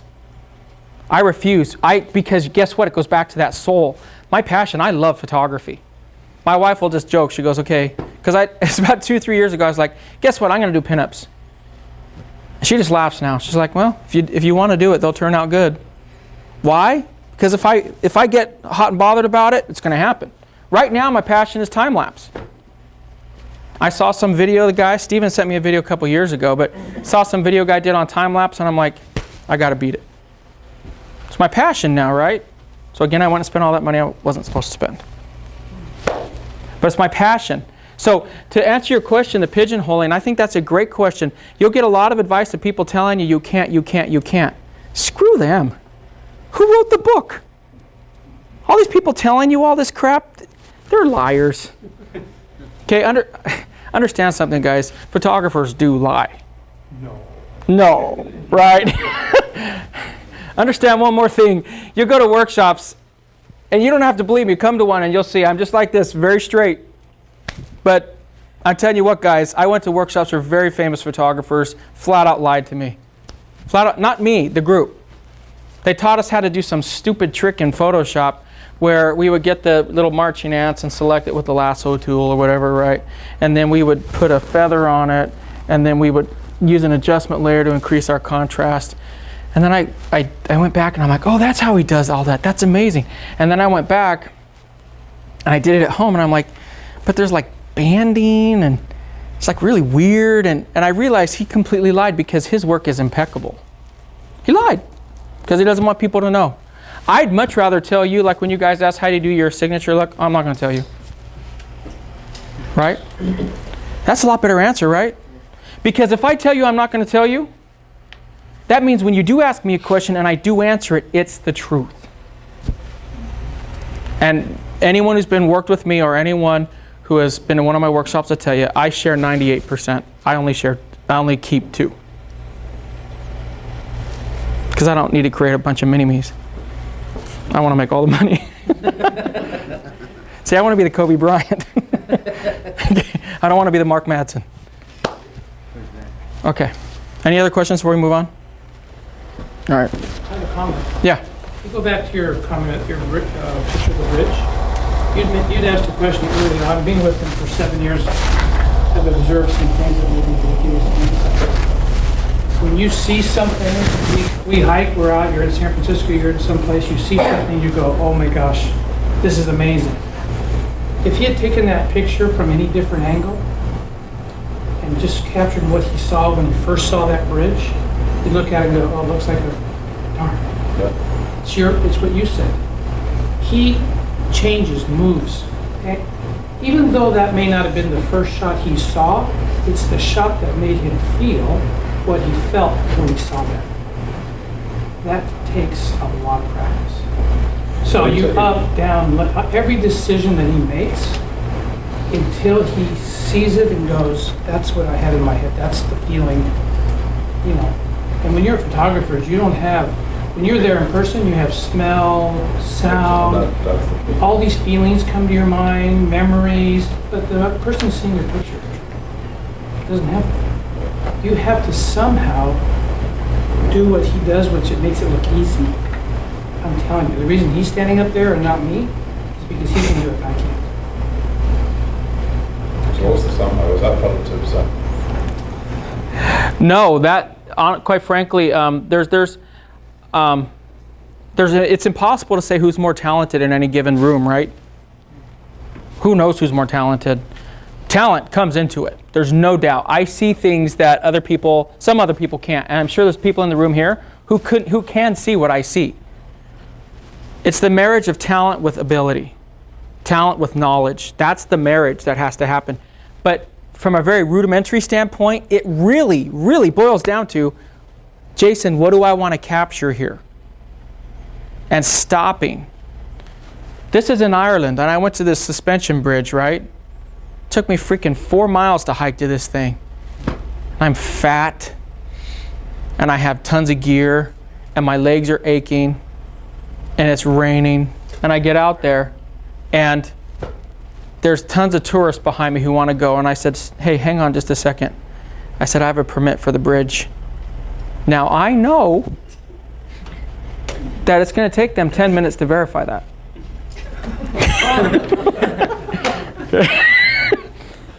So in the 10 minutes between them verifying it and me shooting it, I'm done. I had one guy come back, he goes, so you're done now? I said, yeah, my permit was for 10 minutes. Right? Now, the bottom line is slowing down. You know, when I first started doing photography, I saw another photographer at a wedding, and I looked at the back of his camera, and best thing he ever taught me, I don't even know his name, never met him, but I looked at the back of his camera, he had a little post-it note, and it said in caps, he wrote, slow down. Best thing I ever learned, because that's where I make all my mistakes, is going too fast. That's true of anything in life, right? You go too fast, you screw up. You're making whatever recipe in the kitchen, you go too fast, you're throwing in ingredients, you're not measuring it, you screw up. Same thing with photography, guys. Take a systematic approach to your photography. That will really improve your shots tremendously. And I teach that at my workshops. I teach how I build my shots. Because how I build them is why my shots have the consistency that they do. Because the way that I light, the way that I compose, the way that I pose my subjects is all built on building that house and building the ground blocks up. When I pose, for example, I pose from the feet up. Just like a house, I needed my foundation, right? I need to get the feet right. Why? The feet dictate which way the hips go. Okay? And then, by the way the hips go, it dictates how you're going to be able to move and position yourself. Everything that I do is from a systematic approach. Once you get, I'll get to you real quick. Once you get the systematic part right, guess what? I really mean this. Once you get the systematic part of it right, your creativity is unleashed. Because now you're not being held back by your lack of knowledge and ability. You usually shoot everything in landscape and portrait? But no. You know exactly that's what you want, you're going to shoot it? Yeah, that's a great question. No, I don't. I'm kind of a, what's the word? I just like the way I see things. So if someone says, oh, well, should you shoot it in both? Well, sure, if you want to waste a bunch of memory. Well, I was just thinking that you might see something after the fact that you didn't see when you were there. Absolutely. The difference is, if I don't see it there, I'm not going to capture it. Because I don't get lucky. I completely reject the idea that photographers are lucky. I completely reject that. Now, sometimes is there an amount of luck? Absolutely, right? Sometimes there's an amount of luck because you have to get a good sunrise. You can't tell God. You can't dial up 1-800-sunset, right? You can't. You wish you could, but if you have an opportunity to capture something, but either you're lazy or you lack the skill to capture it, it doesn't matter if you see a beautiful sunrise. It's gone. Can I explain what you mean by lazy? Sure. He'll have us hike. Well, we'll say down to the middle of a cave with no ropes or safety things because he knows that's where the shot's going to be. We're tired, we're starving, we have to use the restroom. He'll go, you know what, I bet you this shot will look good from the top of that mountain. And we're like, oh crap. And we know we're going to go, we have to go. And every time we go to a shoot, he utilizes that place. Like, we know we go to West Virginia to an abandoned building, we're never going to go there again, so we will shoot like 16 hours. I would have been done 15 hours ago, and he's in the same room with 600 different poses in that room. It's insane. Yeah, I've had people describe my work ethic as I exhaust locations. I suck every living piece of breath out of a location. You guys, have you seen some of my shots from the Waldo Hotel? You may not know it by name, but if you checked out my stuff from the Waldo Hotel, because of my name, I was able to get in there and get keys to the place, which is awesome. That's another thing I should tell you guys. Hey, guess what? The more successful you get, the easier opportunities come. So you want opportunities like I have, work your butts off, right? Anyway, so we got into the building. Joyce and I, we pull up, right? Seriously. And I thought, this is an abandoned, literally condemned building. Asbestos, lead poisoning, all the stuff that I'm used to. And we walk up, we have this on video. The guy walks up, Warren, and he goes, here are the keys. And I'm expecting this big lecture of you can't do this, you can't do that. Let's do a walkthrough of the building. He goes, here's the keys. See you later. I was like, really? He's like, yeah. I said, so I have a run of the place. He goes, yeah. How long are you going to be here for? And I was only supposed to have the keys for a day. So I just said, oh, I need them about a week. He goes, okay. And even my buddy, like my buddy Vanden or other people are there, they're like, we're going back to the Waldo again. Yep. We're going back again. Yep. I exhausted it. I just found out they're completely renovating it, and those pictures I have are the very last images taken inside of the Waldo before it's been renovated. I exhausted it. And now I don't feel any regret like, oh, I had those keys, but I just got lazy. Do you know how many times I say to myself, I hate you, Jason? Because I just have to go get the shot. I'm literally a schizophrenic because I'm like, I know I have to do it, but I'm actually literally mad at myself. I was walking up to the Delicate Arch in the Arches National Park, and oh my gosh, if you guys have done that hike, it's miserable. And I decided to start it at 7 p.m. When everyone else is walking back to their cars, I'm walking up with one little headlamp. And I kept asking, how much further? I mean, I literally laid on top of the rock at one point and said, God, where is this freaking arch? Help me, right? The bottom line is it's about that perseverance and about not being lazy. It's what separates it, guys. Yeah. I'll share a story because I second that and I live to regret it. I was driving on the 9th of September 2001. I was driving out of Manhattan through the Holland Tunnel back over. It was one of the most crystal clear nights I'd seen in a long time. The New York skyline was perfect. I very nearly went and got my camera. I thought, no, we'll be there. We'll be there.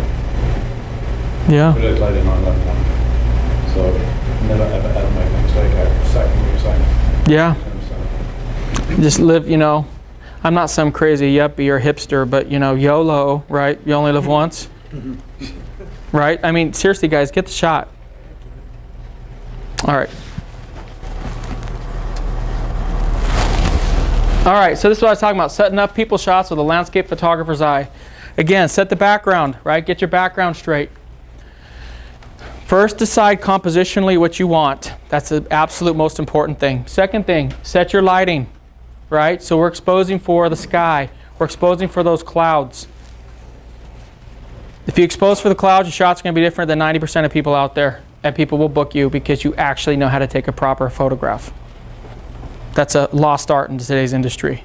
Set your background lighting. Then set your composition, right? So first you're looking at it. You're like, this is where I want to do it. Then you get your lighting right. Then you say, okay, this is where I'm going to cut. This is where I'm going to frame the image. This is the lens choice I'm going to make based on this image. I shoot landscapes with shorter lenses too. It's not just 16s, right? So make sure you do that, right? So then I add the person to the shot, right? Number 4 is critical. Remove any unwanted objects. This goes back to being lazy. Stop saying, oh, I'll clone it. I'll fix it in Photoshop. I have a rule that my brides are well aware of. When I walk into a bridal room, my brides know this. You know what I tell them? I'm not a trash picker-upper. I refuse to pick up trash. Don, Stephen, Jason, Joyce, any of my workers here will tell you how many times we walk into bridal rooms. There's underwear, there's dry cleaning bags, In-N-Out wrappers, beer, whatever. It's all over the place. It's seriously like everything a woman loves just blew up and threw up all over the room. Okay? And we walk in, and what do the brides always say, guys? Come on, you guys know this. What do they always say? You can Photoshop it. I have a rule. I never say no, I just say how much. Because I don't want to be confrontational. And this gets me out of every single one. It's never failed. Walk in. Oh, Jason, you can just Photoshop that out? Absolutely. It's $50 a shot. What? Hurry up and clean it Yep. up. Right? I show up and I tell them, and I don't allow my workers to clean it up either. They didn't come to pick up people's junk. I find that demeaning. They'll say, oh, can your people just pick it up? No. You pick it up. Now, keep something in mind. Again, I'm huge about setting client expectations. When I get there, it's not like I'm being abrasive because they know I've already told them. This is the conversation. Hey, just so you guys know, when we show up on the wedding day, typically it looks like a nuclear bomb exploded in your room. So if we're supposed to be there at 3 o'clock, what I need you to do is I need you to make sure it's very clean. And I tell them, we won't start shooting until you've cleaned it. Well, what do you mean? I said, if we show up and it's 3 o'clock and I'm contracted to start shooting at 3, my clock starts at 3. But if you don't have it cleaned until 3:20, I'm not going to start until 3:20. Well, why not? Because it's a disgusting mess. Why would I shoot it? I'm not going to. I said, well, I can shoot it, but then it's $50 to take out the In-N-Out wrappers. Oh, okay. Or I'll grab, if there's an option, I can grab a bouquet, flowers, whatever, go out in another room and shoot. I'll do that. I'm not trying to waste my client's money. The bottom line is set parameters for yourself. Yeah, it's funny. My guys will tell you, we'll walk in and the bride, if it's a mess, more often than not, the bride will say, oh crap, we got to get it cleaned. He won't shoot until it's clean. So now the bride's saying it. I don't even have to say it. So keep that in mind, guys. Do I Photoshop out bra straps? No. Tell them, take off your bra. I'm serious. I've had them wear the bras and they'll say, oh, you can fix it in Photoshop. Sure, $50 a shot. Well, I mean, a couple shots. Sure, a couple hundred. Feel like dropping 10 grand on me for editing. Hey, I'll buy a new car. The bottom line is I don't do it. I mitigate everything that is going to take away from my shot and is going to add additional work to my workload. Okay. If they decide to wear a bra, a corset, whatever, and it comes out, especially, right, because this is what they'll do. I'll be in a bridal room and they'll say, oh, well, it doesn't show. And I'll tell them this, okay, go like this. Now go like this. Move around for me. Well, why? Because I want to see what it's going to do when you dance. Oh. And then, well, it's showing. Well, I'll just fix it. Oh, you're going to fix it in the middle of your first dance? Take it off, hon. No, I'm just very, very open with my brides. Well, as long as your girls don't come out, you're fine. Where you're dressed, I always tell them, will it stay up? Yeah. Roll with it, baby. I had a bride wear black underwear underneath because she wanted to be gothic and for the honeymoon night. Don't want to imagine what that was all about. But showed through the dress. So I told her, I said, hey, sweetie, this is why I talked to him. Hey, sweetie, do you have any white underwear or anything that's not see-through? Because she had a pretty sheer dress and it was showing through. And I said, do you have anything that's not going to show through? She goes, no. I said, well, you either go commando or you're going to look like a neon sign. Everyone's going to see your panties. So she took them off. You guys need to have talks. This is all, the same applies. Remove any unwanted items, up to and including underwear. Okay, so what I'm trying to tell you guys is, you know, they'll see me. There's a video where I did a Little Red Riding Hood. If you see us, it's on YouTube, right? Now, that one's pretty bad because we actually ripped stuff off the house. But there was this old house, and my buddy, I told Van, and I said, I don't want that there. So he weighs about, well, I can't exaggerate, I'll get in big trouble. He weighs about 350 pounds, and he's stronger than, you know, Paul Bunyan. And I said, hey, Van, that thing's ugly, and it looks modern. He literally walks over there, grabs it, and goes, and we have it on video. And he goes, and rips it off and throws it into the bushes, right? I remove anything that I don't want because I will not do it in post. And why would I not do it in post? Number one, it adds more work, but does it ever look as good? Never. It never looks right. I don't Photoshop out tan lines. I tell my brides, you guys watch my video, 10 Commandments of Great Wedding Photography? Tell them, if you're going to tan naked. I had a bride I shot in Pensacola 5 years ago. She tanned 2 days before the wedding. I show up, she has huge white lines, and I just says, she goes, oh, you can take care of these, right? I said, no, honey, I can't. Be honest with your clients. Don't commit yourself to things that you can't do. Don and I shot a wedding 6 years ago. We show up, the boutonnieres are on the wrong side. I was a new photographer. They said, you can fix this in Photoshop, right? Yeah, no problem. I wanted to seem like a hero, right? I get back, I realize, I send her the images, I fixed a few. She says, you told me you'd fix them. I said, honey, that's like 400 shots. She goes, you said. It took me a month between all my other work. Now, personally, I have a thing. If I say I'm going to do it, I'll do it because I want to be a man of integrity. But I hated myself and I screamed at myself that entire month. So the bottom line is, guys, don't commit yourself. Before you want to utter those words of, okay, no problem, because it's so much easier to do that on a wedding day, just say, no, I can't do that. Sorry.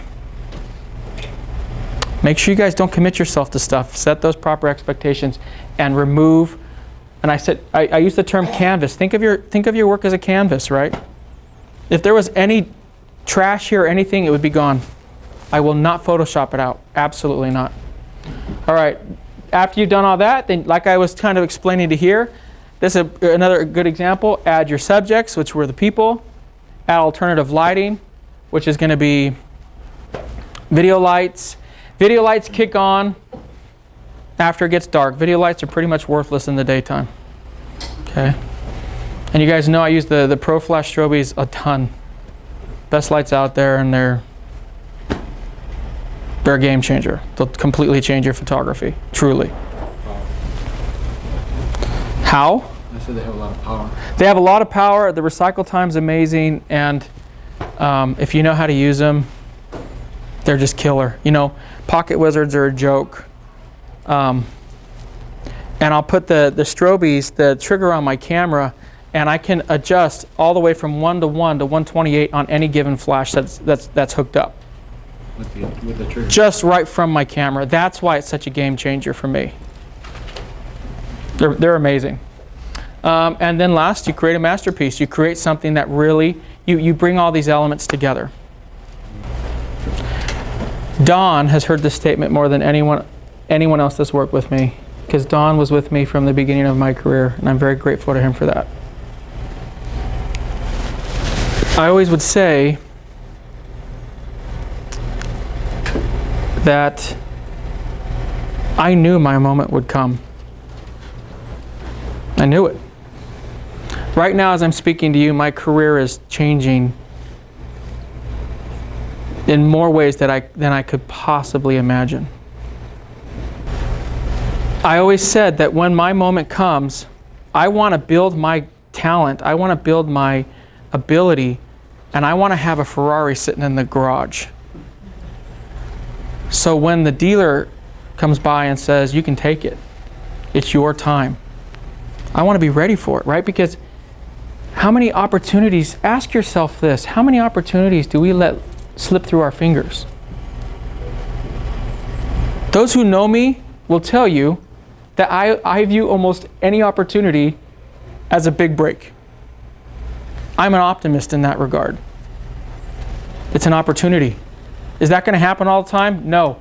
The difference is I didn't go into Six Flags or any other place. I didn't go in there and didn't know what I was doing. See, anyone can go in there. Heaven's sakes, there's tons of videos that people have done in there. And guess what? Every single one of them sucks. They suck. The videography is atrocious and the photography is atrocious. Next week, I'm going to go to some abandoned places in Detroit. Taking mace, taking a knife, and we're going to go shoot. Okay? Calculated risks. The point I'm trying to make is, guys, be ready when your opportunity comes. That video was shot in the Glencoe Highlands of Scotland. I had been there, same thing. You saw the rain. I had been there and I drove there and someone says, a local had told me, if you guys want advice, always talk to the locals. The local told me, hey, you got to go to Glencoe. It's absolutely amazing.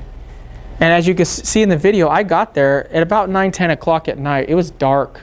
And you heard me say in the video, this is supposed to be amazing, but I can't see anything.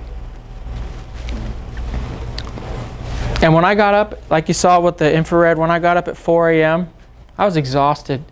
Now, how much do you think I really wanted to go out and look to see if the sun was going to be right? Honestly, how much do you think I really wanted to do that? Not at all. A lot, or otherwise you wouldn't have done it. My soul wanted it.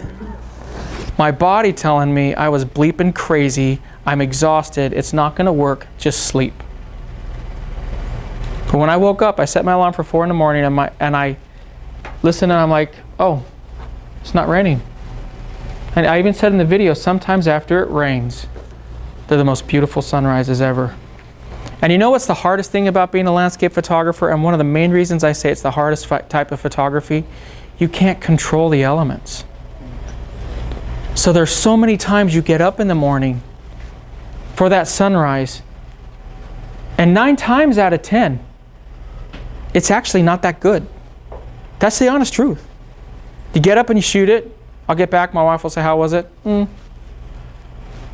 It's gotten to the point now where I shoot and she says, I'll go out and she says, did you take any pictures? Nope. I'll sit there and watch it, and if it's no good, I'll just keep my gear in my bag. Seriously. So the bottom line is, you guys have to be ready for when your moment comes, because man, when I shot that, I went and talked to some locals and they said to me, oh my gosh, did you see the sunrise this morning? Back to your 9/11 thing, I mean, if I had known there was an amazing sunrise and I missed it, it would haunt me to this day. It would. I'll get back from a trip and I am physically, mentally exhausted. It's not the jet lag that I'm sleeping off, it's the fact that I sleep about 3-4 hours a day when I'm out on shooting. So, all right, we're gonna go through a little bit of bonus material here. I thought I'd throw this in for you guys. How you can become a professional photographer. That's what everyone asks me a lot about, okay? Number 1, build a strong portfolio. Don't tell me you're a good photographer, show me. We live in an image-related business. If you guys are wanting to be a professional photographer, stop telling people how good you are. People should be contacting you. I had a call from a guy from SEO today, right? All the search engine optimizations, which by the way, don't do any of them. It's a gigantic ripoff and a scam. So he calls me, and I love playing with these guys. He says, hi, oh my gosh, Jason Lanier, you're famous and you're on, I just saw your stuff and it's amazing. I said, thank you. He says, you know, I want to talk about how we can increase your business. I said, actually, I turned business down. I sat on the phone with him for 5 minutes and I just had a good time with it. There was a chuckle in my voice and I kept saying, actually, I have so much business I don't know what to do with it. Do you know anyone I can refer it to? I just went on and on and on with the guy. The bottom line is, you want people calling you. Okay, but how hard is it to get that? You have to work your butts off. I would take a hardworking, mid-level talent person over a very talented, lazy person any day of the week. Any day. Talk is cheap. So do TF shoots. What are TF shoots, guys? Trade for, time for. Pretty much get on modelmayhem.com. Find all the brand new models. Start booking them. Put out a casting call. Get out there and start booking business. Okay? This is booking free business. Okay? When I have the opportunity to have a speeding Camaro pass me, I know how to get the shot because I've literally done at least 500 TF shoots, at least. I own 10, 11 wedding dresses. I go buy them at Salvation Army, Savers, wherever. I slap them on models. I make sure to get strapless gowns because they're all different shapes and sizes. We'll clip it in the back, or I'll simply say, hold it up with your girls, right? And I run around and I've done so many free shoots, and that is how I've gotten better. That's truly the key to my success, is the amount of shooting. And then I go back and I am very critical. Back to number 3 here. 1-3, I should say. Self-awareness. Don went with me the first time I went to WPPI. He'll tell you. I thought I was so good. Okay, I really did. I submitted 8, 10 images to WPPI, and I'm like, Don, we better go to the awards show. I'm going to win. Do you guys have any idea how bad I sucked? I mean, really, I sucked. And then I started looking at all the big photographers. It's 2008. And I was blown away. I'm like, these guys are pretty good. You know, I had a hard time reconciling why they were so good and I was not so good, right? Then I got my scores back on my prints, and I'm like, well, they don't. This is why I bark at photographers when they say this. This is why, what I'm about to say, because they're full of crap, because I used to be this person, right? I got the scores back and I'd look back, 68, 72, whatever, right? Those aren't good scores. You know what I said? They don't understand my art. Okay? I got into an argument, again, on Facebook just last week, and it was all about, they said, who's to say what's right and wrong? It's art. And I said, you're full of crap. Absolutely full of crap. Yes, there's an artistic expression. Yes, people can see things differently. I get that. I see things differently than all of you, and everyone else sees things differently. But to throw away the fundamentals and the technical skills of photography is a joke. Stop using the excuse that it's an artistic expression just because you suck. Stop. You're either good or you're not. And if you suck, get better. It's really the truth, guys. Self-awareness. I can't tell you how many times photographers, they'll come up to me and I'll be at a trade show or whatever, and we'll talk, and most people are fantastic, but there's always those guys who are like, oh, I'm as good as you. Oh, okay, good for you. Let me see your shots.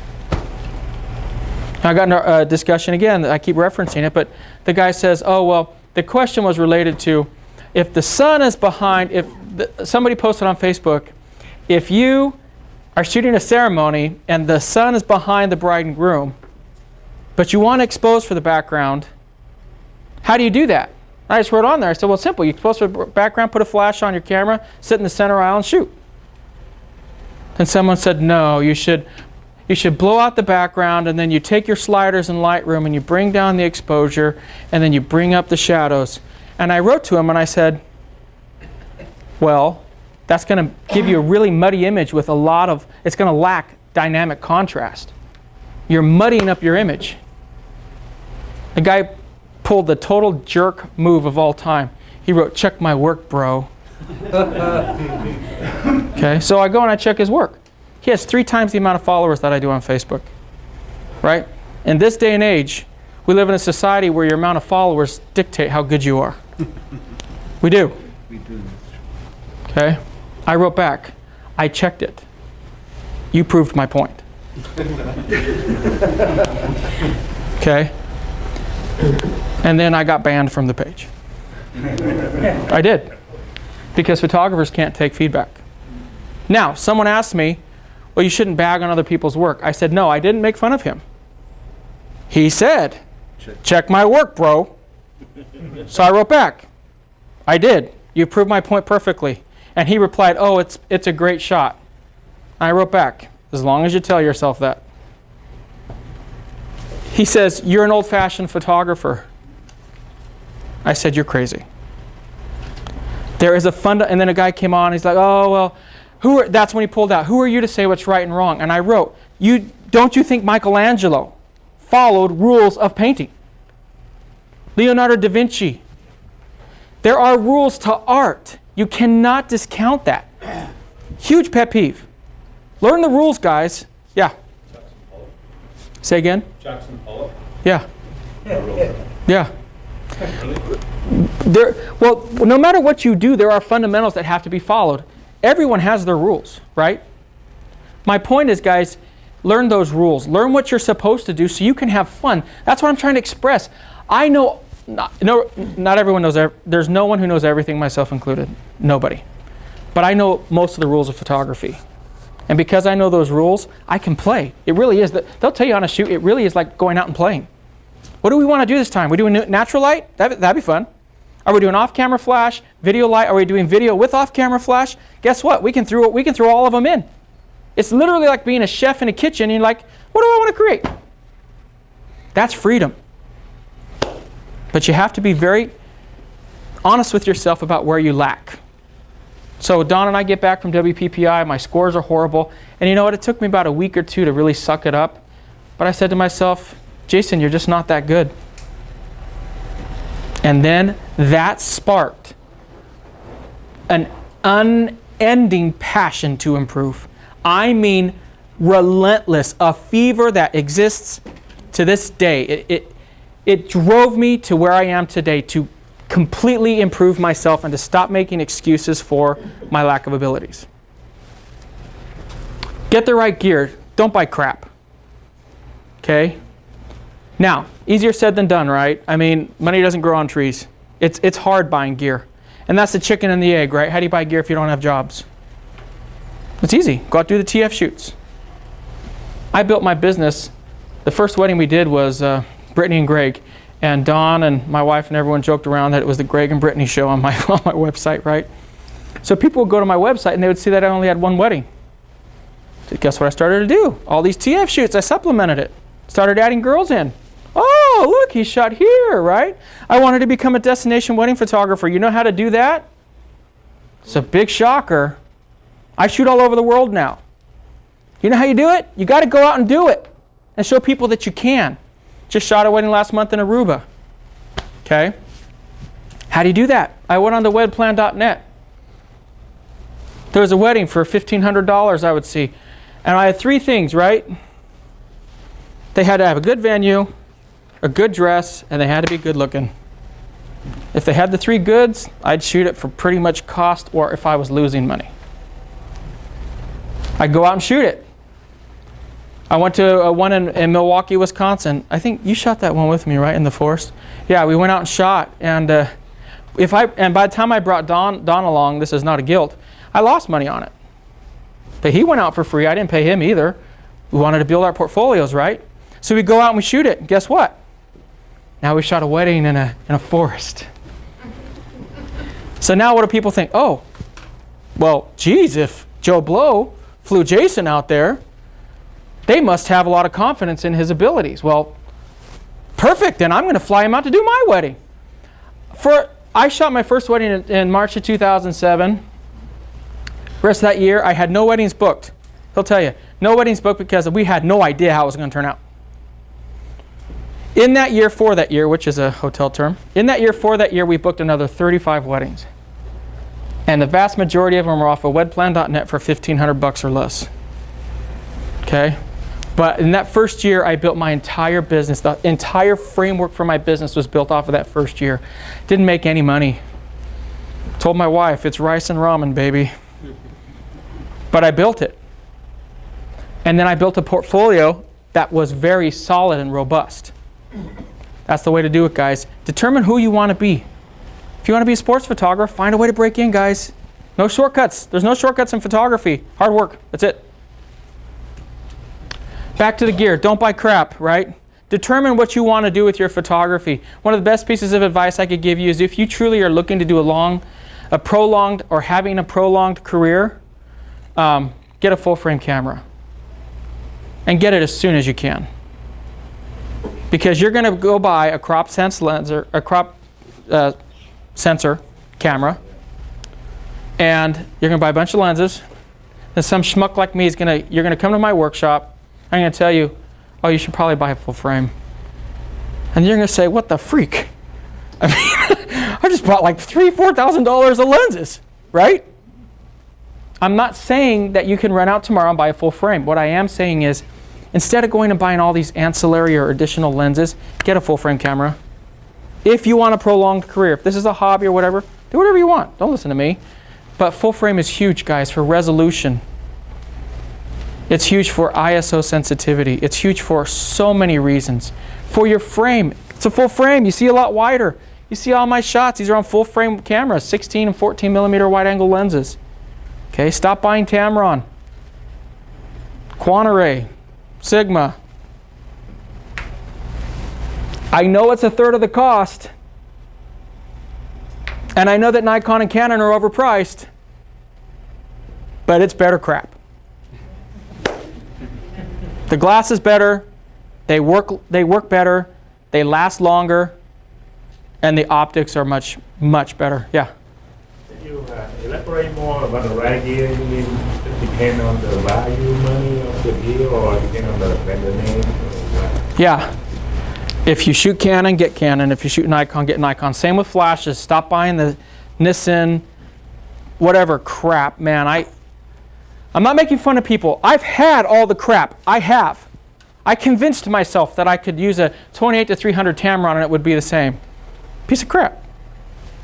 Now, is it really a piece of crap? No, it's okay. It really is. I mean, being candid, it's okay. It's not crap, but it's not as good. And again, my focus with everyone is what?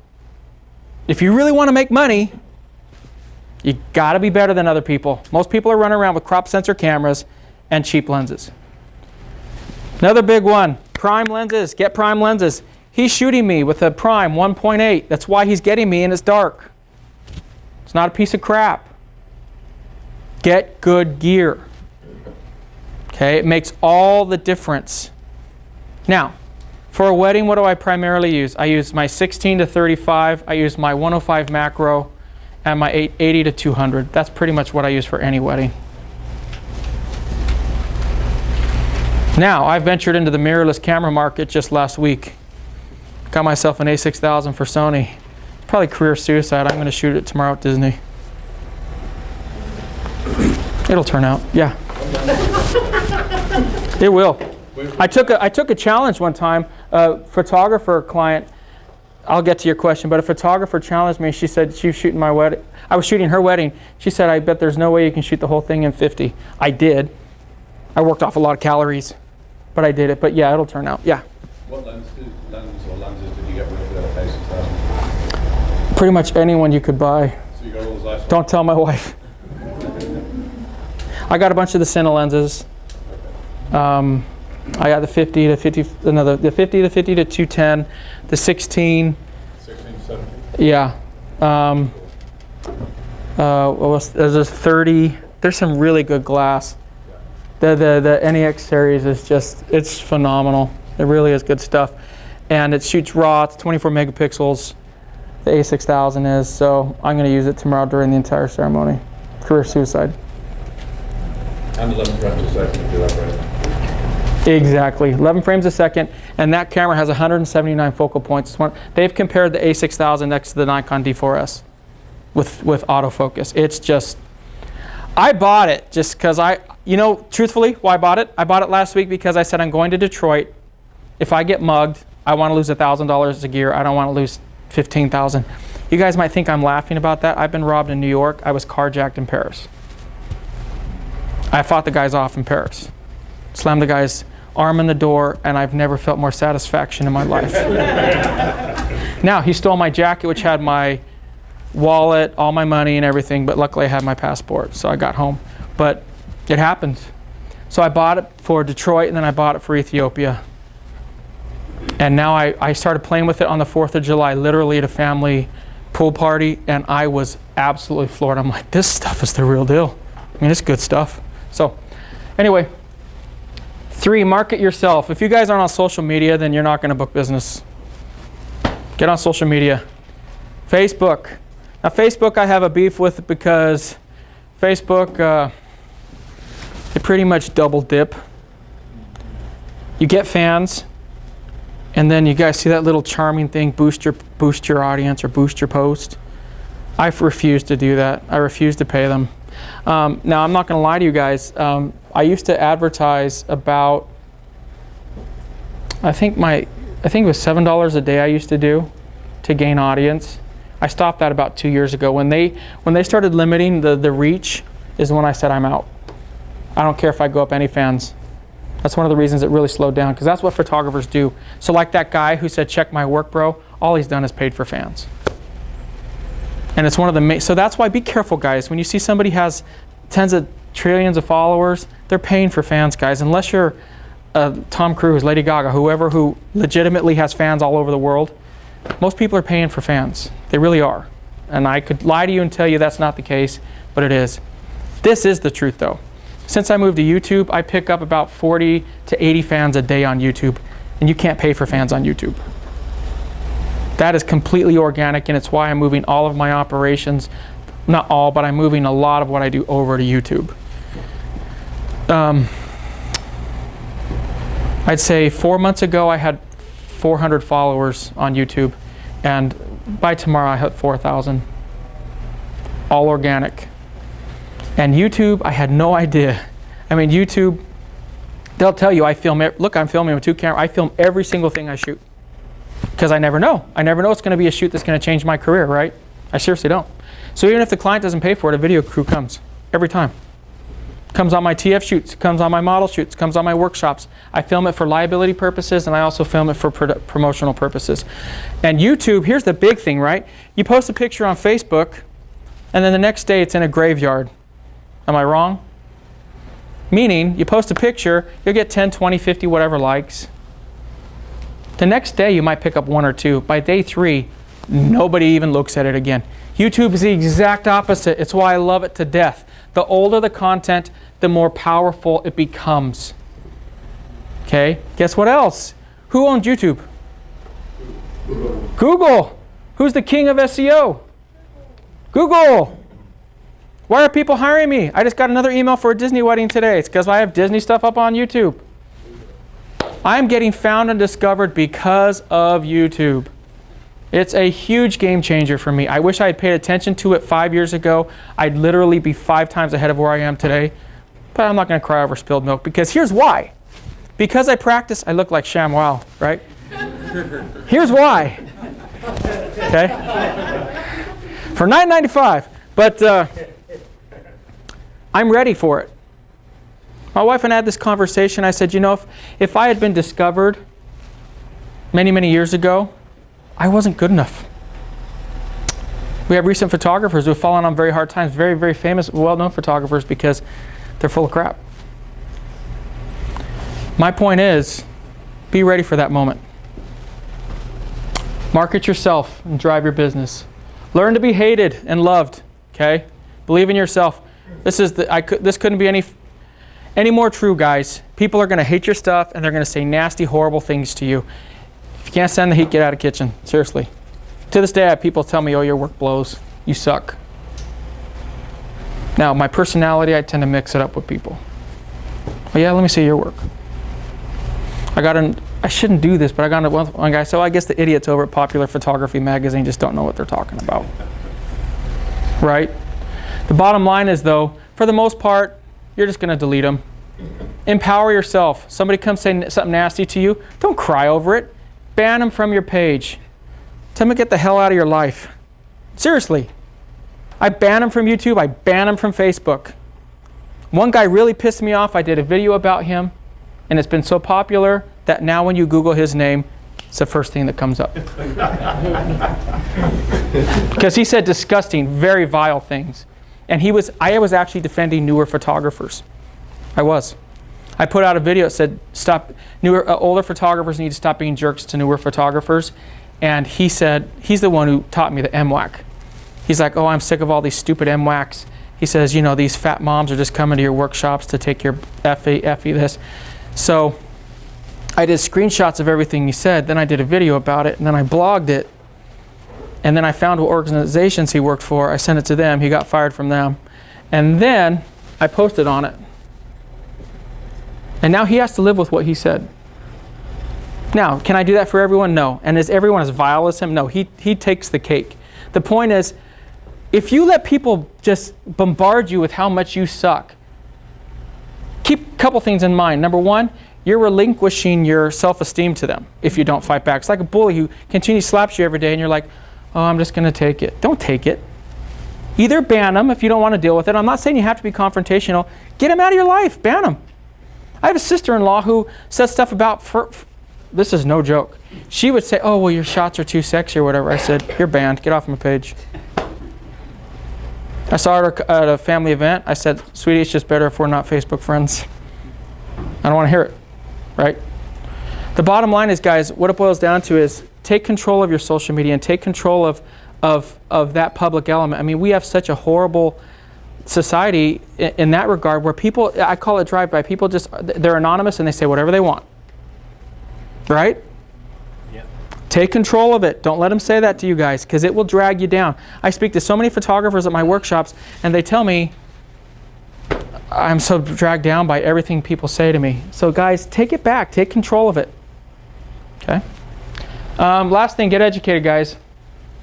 Conventions, conferences, schools, and go to the right workshops. Of course, I would list mine as one. But there are other good ones. Make sure to go to ones where they're not just pitching products to you the whole time. I have sponsors, but you're going to hear about them one time and that's it. And I'm not going to drag on and on and on and on and on. It's not supposed to be a freaking timeshare presentation. You're there, you pay your money to learn photography, not to have me pitch to you so I can earn more money, right? My workshops speak for themselves. If you see me using the Pro Flash or my Think Tank bags or any of them, or the Rotolights, any of my other sponsors, you see me using them, my goal is to show you how awesome they are, and you walk up to me and say, how in the world can I buy those? Do you have a code? Do you have anything? And I give it to you. That's it. Simple. Go to the right workshops. So speaking of workshops, I have one coming up August 22nd, 21st and 22nd here in Los Angeles. That's a lighting and posing workshop. And to both of these workshops, there's a special code for you guys. If you type in, it'll be valid the 13th through the 20th. You'll have a 10% discount on either of these two workshops. I just type in Try Community, and you guys are going to save 10%. The workshops, the lighting and posing workshop on the 21st and 22nd is $300, and the have you guys seen my real wedding workshops? Larry came to one. You guys, there's no better way for you to get into weddings. I'm serious. You actually get to come to a real wedding, and I allow you to use the images for your portfolio. It's a 2-day, both of them are 2-day workshops. The first one, on the real wedding workshops, we go through and we do a whole series of bridal shots, engagement shots, because I want to give you a whole portfolio of one couple. So when you go to pitch yourself, you can say, I did engagement shoots for this couple, I did bridal shoots for this couple, and then I did the wedding for this couple. All of my real wedding workshops are at awesome locations. Larry did one with me at Disneyland. Okay. When I choose these, the one on September 25th, 26th, it's at a historic theater in Hollywood. Okay. All of the real wedding workshops that I do are amazing places. On the 21st and 22nd of August, that's a lighting and posing where we go do stuff like this. We go play. And you guys will have the opportunity to do that with me if you'd like to do that. And that'll be down here in Southern California. How much is the real wedding workshop? Oh, I'm sorry. This one is $299, the regular, and this one is $499. No, $399, I'm sorry. $299, $399. So if you save 10%, I mean, that's $30, $40. Yeah. Involved with the retouching? Say again? The workshop involved with the retouching? Not these, they don't.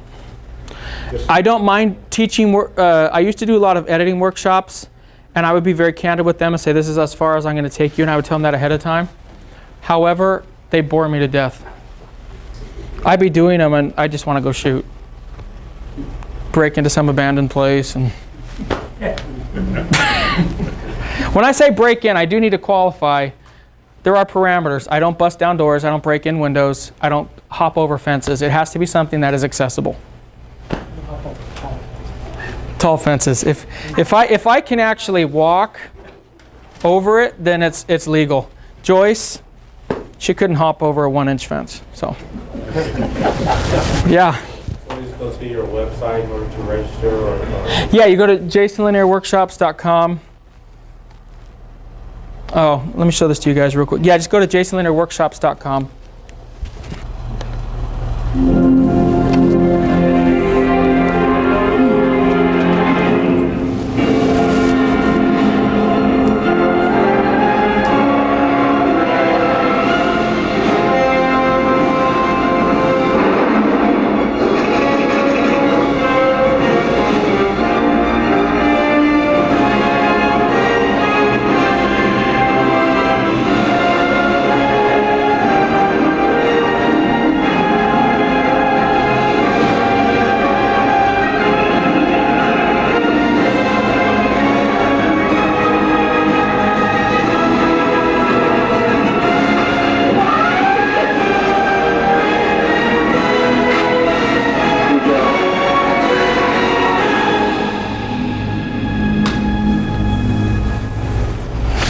Lots of free stuff on there for you guys to learn. All right, we're just about up with time. What? Oh, if you guys are interested, you can go on, and this is my workshops page right there, jasonlanierworkshops.com. You guys can go follow me, so I actually have real followers, not bot. Facebook.com/JasonLanierPhotography, and then the YouTube. And guys, I'm telling you what, seriously, go check out the YouTube channel. I put up whole workshops on there. People even ask me, aren't you worried about eroding your business? It's only increased, because guess what? You get to try it before you buy it. And I've told people if a lot of the photographers who teach workshops actually showed what they did, they'd lose attendees.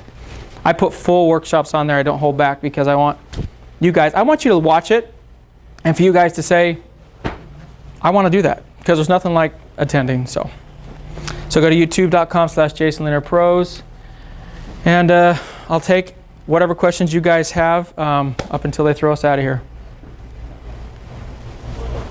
The rope bridge, was that Carrick Reed? Yeah. Yep. My dad said I tried to push him off that. It's a really cool bridge, right? I love it. What other questions you guys? Yeah. Castle Jimmy, I'm sorry, I missed the name of it. Where is it? That's in Neuschwanstein. It's in Schwangau. It's not the one in the middle of the Rhine then? Middle of what? There's one that looks very similar to that in the middle of the Rhine. No, it's not that. Okay. You know what I mean? I don't know the name of it, but I do know what you mean. You had some whales, right, in Alaska? The whales were from Maui. You also shoot them on manual, whales? I shoot everything on manual. And you know what I do? I set my exposure, and then I wait for them to come. It goes back to my foundation. If I'm shooting on the boat, and I know that's another thing. If you're trying to catch whales breaching, holy crap, that's hard. Just make sure your shutter speed's fast enough so when they come up, you don't blur. Did you say that site was the wedding planner? Oh, wedplan.net. Now, if you Google that, they've now changed their name. But if you type that in, it'll come up. Wed, like wedding. Wedplan.net. Yeah. Can you select the address again? Say again. Go back to your slide, previous slide. Like, John, what level of photography do you need to be at, and do you offer lenses or to go to one of your workshops? Great question. I don't offer any gear. I'd have to charge a lot more to do that. I wish I could. I'm only asking because here they'll bring like a Canon or a Tamron or somebody, and they have them there to rent, or at least just to even give a license. So you get to borrow it, they get exposure, you can try out the lenses, everybody's happy. Yeah, but there are sources to do that. You can go just down to Sammy's and rent a lens. Right. And go to borrow lens. Oh no, absolutely. Go to borrowlenses.com. But in regards to the level, at any of my workshops, I usually have 3 or 4 assistants there. So it's very easy for the group that needs a lot more hand holding. Because there's always a split, right? There's people who are very comfortable in manual, and then people who are not. And so what's the word I'm looking for? We split up our group and help people. If someone needs a lot of hand holding, I'll give them to Steven or something, and Steven will help them until they get up to speed. That doesn't mean we're in separate areas. It means he's talking to them where Jason is while I'm talking to the group. When you're on one of your workshops, are we allowed to use your lights? Like when it gets dark and you start using flash and visual lights and things of that nature? Yes. You're not allowed to actually handle them from the standpoint of moving them around, because I don't want to, man, I would hate to go after somebody if they broke my gear. But, for example, I'll set up my roto lights on tripods, and then everybody benefits from the lighting. The thing I really love about like the Pro Flash, the strobies that I use, this is the only caveat I've ever made to it because it's the safest way for me to do it. The strobie trigger from Interfit, it will fire on Nikon or Canon. It's not specific. I love that. So at a workshop, we'll set up a shot. I'll just have my trigger around and people pop, pop, pop. Everybody gets really cool shots. And then you get to try it out.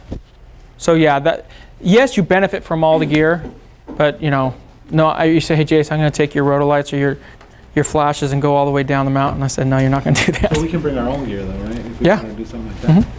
And normally what I'll do at a workshop is I'll bring 4 or 5 models. So if you want me to teach you something and you go off and practice it and then come back and ask questions, that's a perfect way to do that. When you say Pro Flash, are you talking about that battery operated flash? Yeah, do you have the stuff? Oh, hand that out, Steven.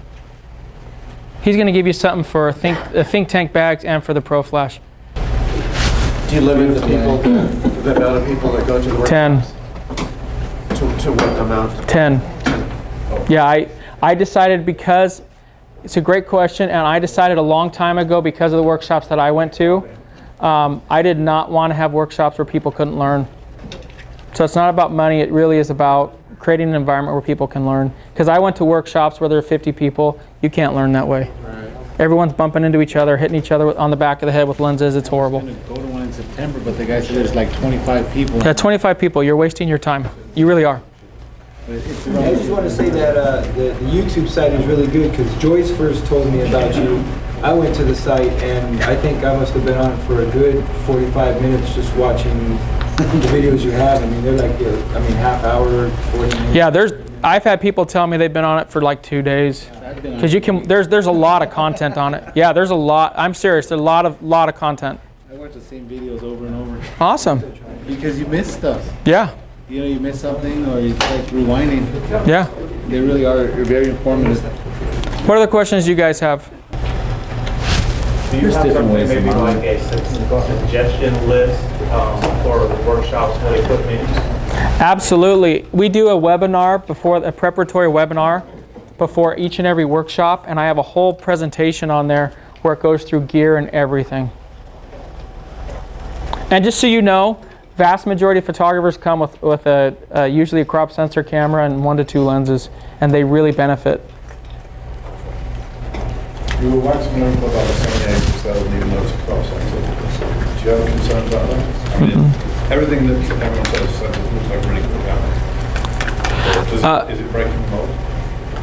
I think it is. I mean, that's why the best way to answer that would be talk to me on Sunday. Because I really am going to leave my secondary camera in the bag. I'll take it, but I'm shooting the ceremony tight with the A6000, because so far the shots I've gotten with it are truly astounding. The quality's been phenomenal, because I've actually taken them in and zoomed in like I would on my D800, and D800 is 36 megapixels. So I'm going to do a review between the 6000 and the 800, show you guys what they both do. Huh? So you'll have a video. Yeah, there will be. It'll be YouTube video. Yeah. Related to that, do you notice a big difference between the Sony and the Zeiss lenses? I think the Zeiss lenses are better, but how much better? I think lenses are an issue. With Zeiss, I've never, like with my Nikons, I've never gone Zeiss. I've always sat with Nikon. So I think Zeiss are overpriced. Have you shot the wedding with the lens 24-70? No. 2.8? Not because I think it's a bad lens. I know it's one of the flagship lenses for wedding photographers. I've never owned one. I don't really, between me having the 105, The 105 I'll use for a lot of portrait work. I'll use it for a couple shoot. I'll also use it for obviously my detail shots, ring shots, all that kind of stuff. I'll use it for the bridals when she's getting ready because it's such a soft lens. You know, puts a really beautiful blur on her face bokeh. But no, between the 80 to 200, I'm not one of those guys that likes to switch a lot of lenses while I'm shooting. I don't like that. I think it takes away from your ability to shoot. I don't like doing that. Quite frankly, one of the reasons I'm looking at the 6000 too is I think the industry might change. I mean, people were pretty shocked. I got a lot of stuff. Oh my gosh, you're a Nikon guy, you bought a Sony. But I am very curious just because of the weight. Yeah. You know, I get harassed all the time when I fly about the weight of my bag. If I wasn't the highest level with Delta, I wouldn't get away with it. I really wouldn't. I use that card all the time with them. But it's a trouble. When you travel a lot like I do, weight is a huge concern. How many bodies do you take away? 2. Yeah. With different lenses, or is it just one of the backup? One's primarily the backup. During the ceremony, usually I'll shoot with the 2 bodies, and then one will shoot tight while the other's wide. Secondary shooter too? A lot of the times I do. Steven shoots a lot for me as a second shooter. Don has shot, both Don and Steven by their own rights are lead photographers. So when I bring these guys, it's a huge benefit to my couples because they're getting 2 leads. Discuss prices, like what you charge. Oh, typically my rates will start at $4,000, but no one ever buys that package. You know, that's what you do. You make a package that nobody will buy. So typically my rates will be, you know, between 7 to 11. Photographers will tell you they charge $20,000 a line. They are. And every photographer is flexible with pricing. I've spoken with them. So I'm just trying to give you guys a real world example. You know, if I have a couple who's getting married in January on a Wednesday, which believe me, it happens. I'm shooting Jason's wedding, he's getting married on a Monday. If he is. And working with you on the weekend, that's why. Pretty much. I'm a slave driver. But if I have somebody who's calling me and they're getting married in January on a Wednesday, which I am shooting a Queen Mary wedding in January on a Wednesday, yeah, I'm going to give them a discount. Why wouldn't I? It's like, to me, it's like I feel like Lucky Charms. It's free money. Right? It leaves my weekend open. Why would I think I charge them $4,000 for the whole wedding. What do I care? It's $4,000 I wouldn't have had anyway. So I'm just trying to be honest with you guys. I totally am flexible. I don't for $4,000. I think they have a 5-hour package. I give everybody 40 images for every hour that I shoot, and they don't get any. That does not include a second photographer. It does not include an album. Albums are usually between $1,500 to $2,000. I accept payment plans. There's a 20% retainer required. If you guys use ShootQ, you can actually do installment plans with all of your clients. And if you want to book more business, do payment plans. It'll automatically debit their credit or debit cards, and you don't even have to manage the process. What happened just recently? You were posting something a couple weeks ago regarding client not paying? Yeah. I have a rule that the majority of the bill has to be paid off, obviously, before the wedding, and the last payment has to be 30 days. I had worked with this client, not in any other manner, but I had worked with them during their engagement shoot, and they had paid me a couple $1,000 already, and they owed me, and it was for a beautiful. They got married at the new. I got to keep their confidential, but they got married at a mansion, really beautiful place, and I kept calling them and saying. Hey, hon, I really need that money. Oh, yeah, no problem. And the thing that bothered me is she would kind of laugh it off like I was like a little kid asking for something, you know what I mean? And I finally said, you know what? If you don't give me the money by Thursday at noon, the wedding's canceled, period. And you lose your money. It's right in the contract. You're already in breach of your contract. You're supposed to pay me 30 days prior, so I could already cancel your contract with no recourse on your end. And so on Thursday, I kept sending her emails and texting her and calling her, and then Thursday at 11 a.m., I call her up and I said, hey, honey, you've got to make that payment. I'm serious. I don't want to. I will cancel the wedding. And she went, yeah, I'll do it right now. And I'm like, hello, your wedding's in 2 days, right? And so and it was exactly that tone in her voice. And I said, okay, I'd really appreciate it. Would you like to go over your itinerary? Or she goes, well, I want to go over the itinerary. I said, well, honey, I'm going to do that once you paid your bill. And so these guys will tell you, I sent them a text, and I waited, and they owed me $2,500 was their remaining balance. And so she called me up, and so then it hit 12:01, and I'm like, okay. 12:05, okay. Hit 12:10, I sent her a text. I said, you're canceled. No wedding for you. Like, no soup for you. And so literally, I sent her a text, and 1 minute later, her groom called me screaming. How could you dare do this? Now, how do you think I responded to that? You guys know me for 3 hours. How do you think I responded to that? He's like, well, I said, no, you didn't pay your bill. And now you're calling me screaming, causing me stress when you're 28 days past due. He says, well, how am I supposed to find a wedding photographer? I said, I don't know, Yellow Pages? He goes, I'll give you a credit card right now. I said, no, I won't take it. That shocked him. I said, I don't want the money. Now, why do you think I made that decision? Because it'd be a pain in the ass at this point to shoot him, right? Then when you're going to have to deal with all the BS. Yes, I'm saying.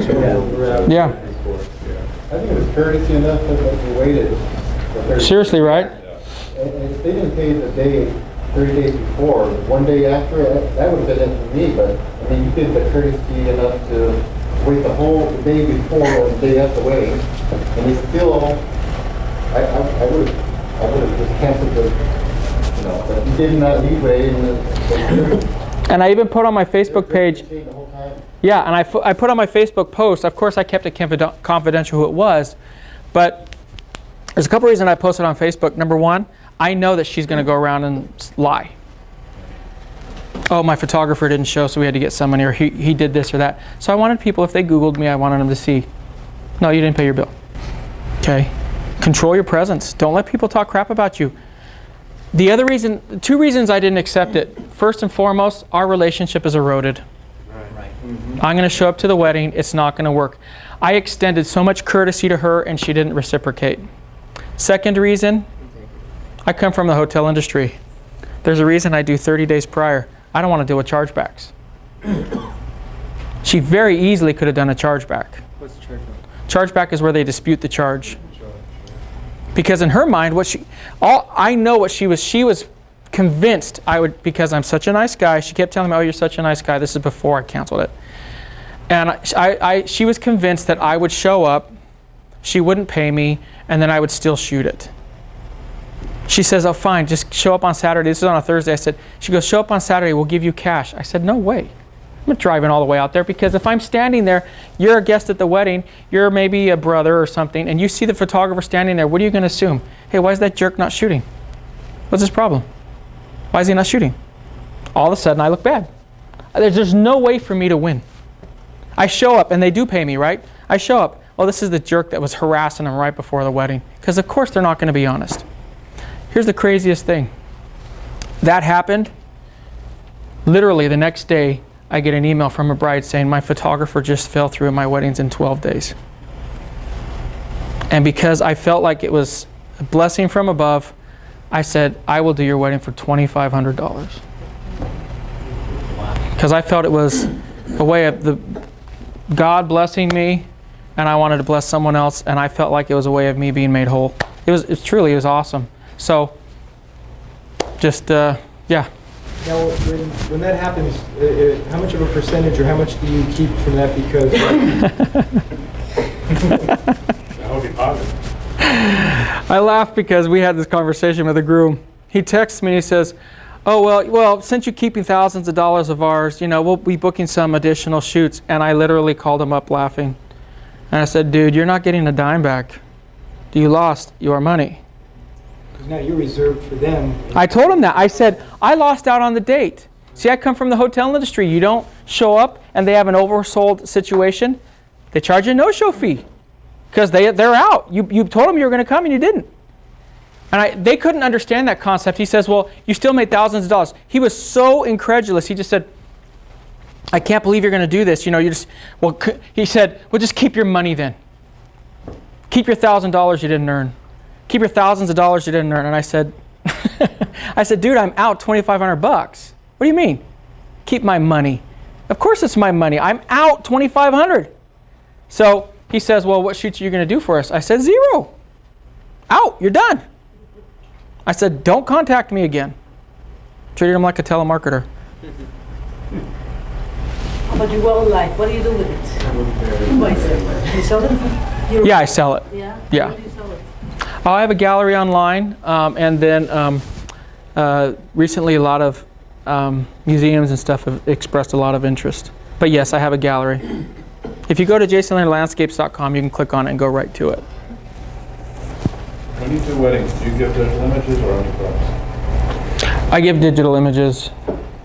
High res or low res? High.